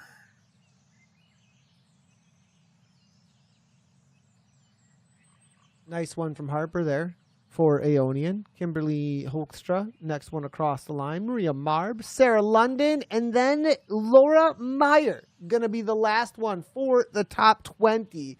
Sophie Giovanni here going to be rounding out 21, just one spot off that qualification. Wow. Alicia Haag behind there for 22nd. M. Nyquist.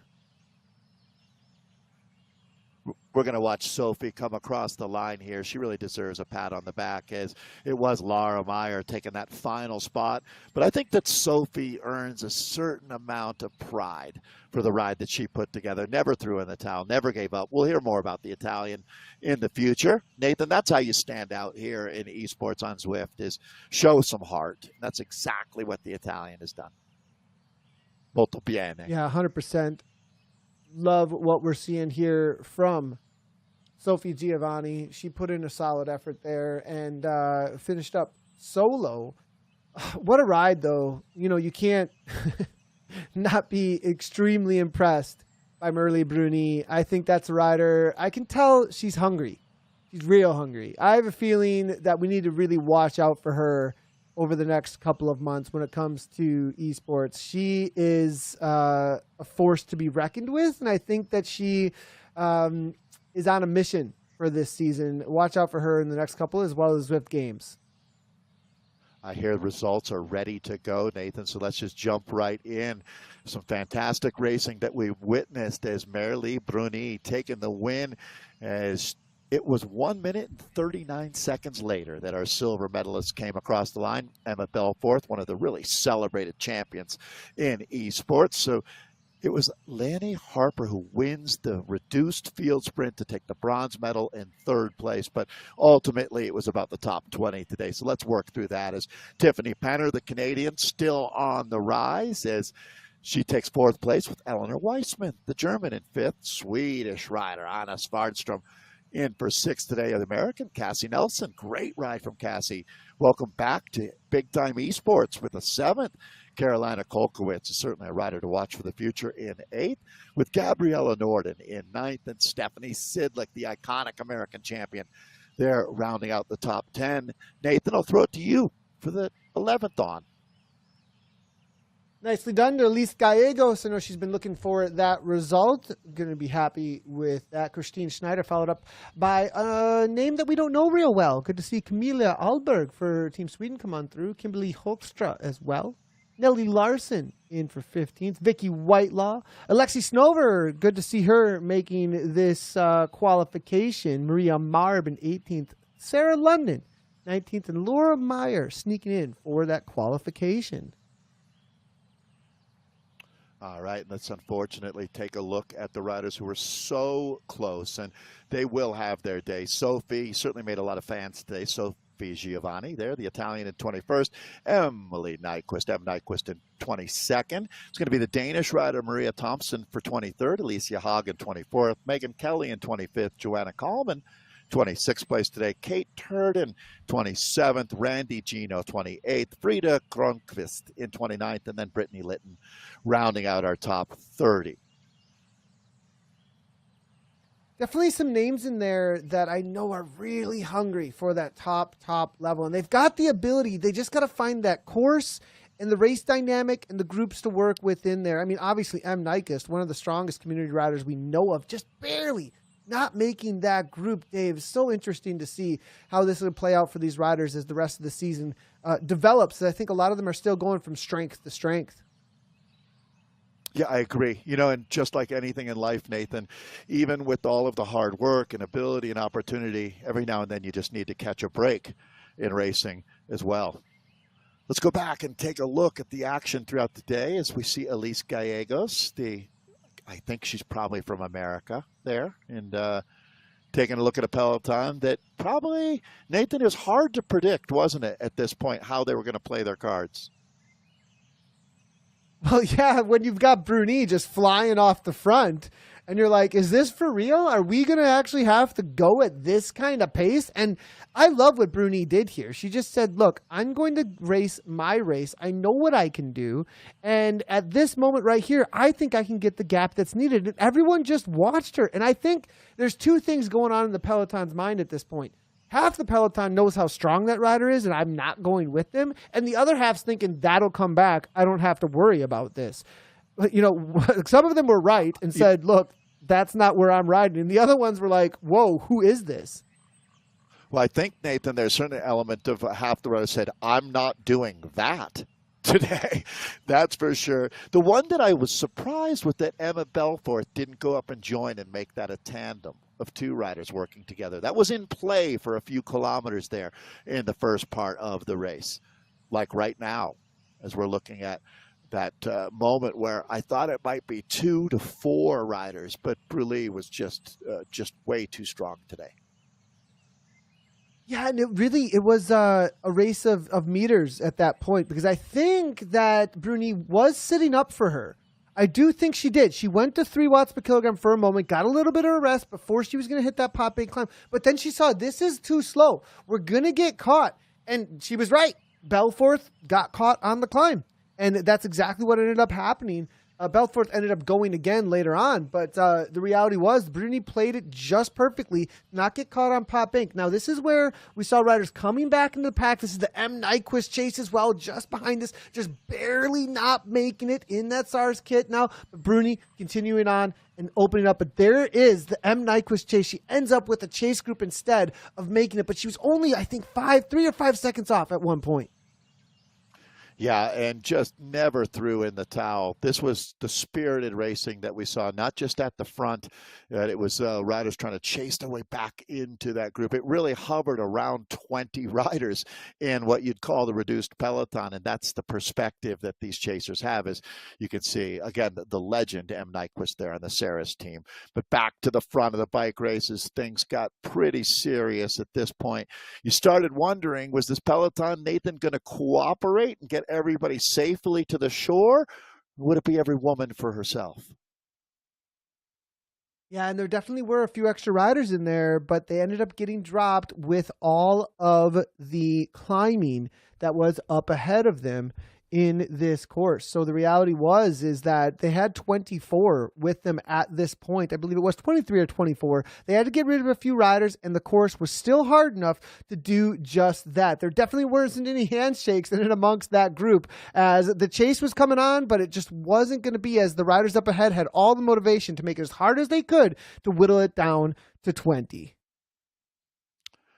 Yeah, and it's just the ebb and the flow with that group, 20 being the magic number. Sometimes it would be 18, sometimes it would be 23, and it was really up to these gladiators to sort it out. There's one thing, Nathan, that was really not in question from about 5 minutes into the race to the finish, and that was that Merle Bruni would end up being our champion. But there was a lot of question about whether Emma Belforth would be able to do a repeat performance.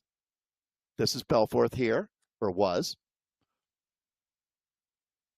Yeah, taking a look here, Bruni using that feather power-up and knowing that she was going to get another one in just a moment through the lap banner. Now, this is still with Belforth in amongst the group here, and it was actually Carolina Klokowicz who was going to be the rider that made the move. You can see here now with that feather power-up, Tiffany Penner trying to hang on to that wheel, unable to do so, and this is where Carolina makes the move onto the steady right-hand turn and into the long, steady climb. But Belforth, she's actually the rider who said, no, I don't want to let that go. I'm going to try and go across. Everybody jumps on her wheel. And I think this is one of those moments that was late enough in the race that really took a lot of the energy, put a lot of sting into the legs of a lot of the riders in this group, because I think this was a very difficult moment as it almost snapped.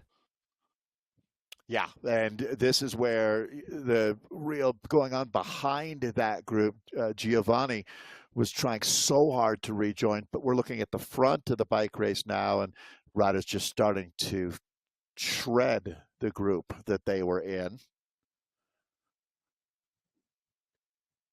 Yeah, and this was actually the moment that we saw Belforth get off the front, actually. While Bruni's off on a way as they head through the fields for the final time before the forward KOM. You can see Elise Gallegos as well as Tiffany Penner here and Carolina trying to get across to Belforth as Belforth had gone on the downhill of that pot bank. And the prediction you had there was she was going to hold on, and she did, but it was just barely enough. These three were caught as they made this effort into the forward KOM, but the group then pounced. But this was the moment that we got the separation on this final time on this one time up the forward KOM. It was enough to snap the group down to 20, and that's when they all started to feel secure and be able to work together as they came up and over the top of this climb, as it was Haag and Giovanni off the back. Yeah, and that really, for the final part of the race, was the story. Could Giovanni chase her way back up? She had some help for a while, but then this is when she soldiers on alone. Yeah, it was really a tough one to see here for Giovanni as she put in the effort and she was able to drop Haag. All the motivation was there, just did not quite have the legs. But this is Merle Bruni, your winner on the day, able to just solo it in. You can see the power up there blinking in her screen that she's looking at saying, come on, use this thing. We're about to be done with the race. Even the feather power up is saying, okay, how much more can we handle here? But Bruni takes it down. What an effort there. And I wonder what that little achievement she got across the screen there was. We'll have to ask her. But now you do see, it looks like she completed the route out there today. So, and I think most of them will, as this is a new route if they did not do the community series. But this is the finish up for that top 20 to secure their spots for in 2 weeks, the big show in the Zwift World Series elite race for the ladies.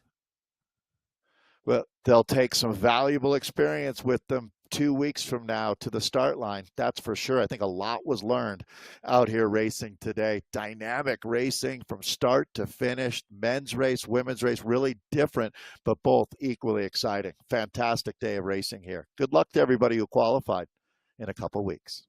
Yeah, it's absolutely awesome, Dave. We now have the qualifiers for the men and the women for the Open Qualifier race number 3. These racers will be joining the elite race in 2 weeks' time on November 14th. There will be racing against the series pass riders who all have their series passes, those who had them at the start of the series, and those who earned them through races 1 and 2. So that's all for us today. Thank you so much for joining for some amazing racing in this third event for the Zwift World Series for the qualifiers. We'll be back in 2 weeks for the elite races. We can't wait to see you all again. As always, from Dave and I and everybody at Zwift, ride on.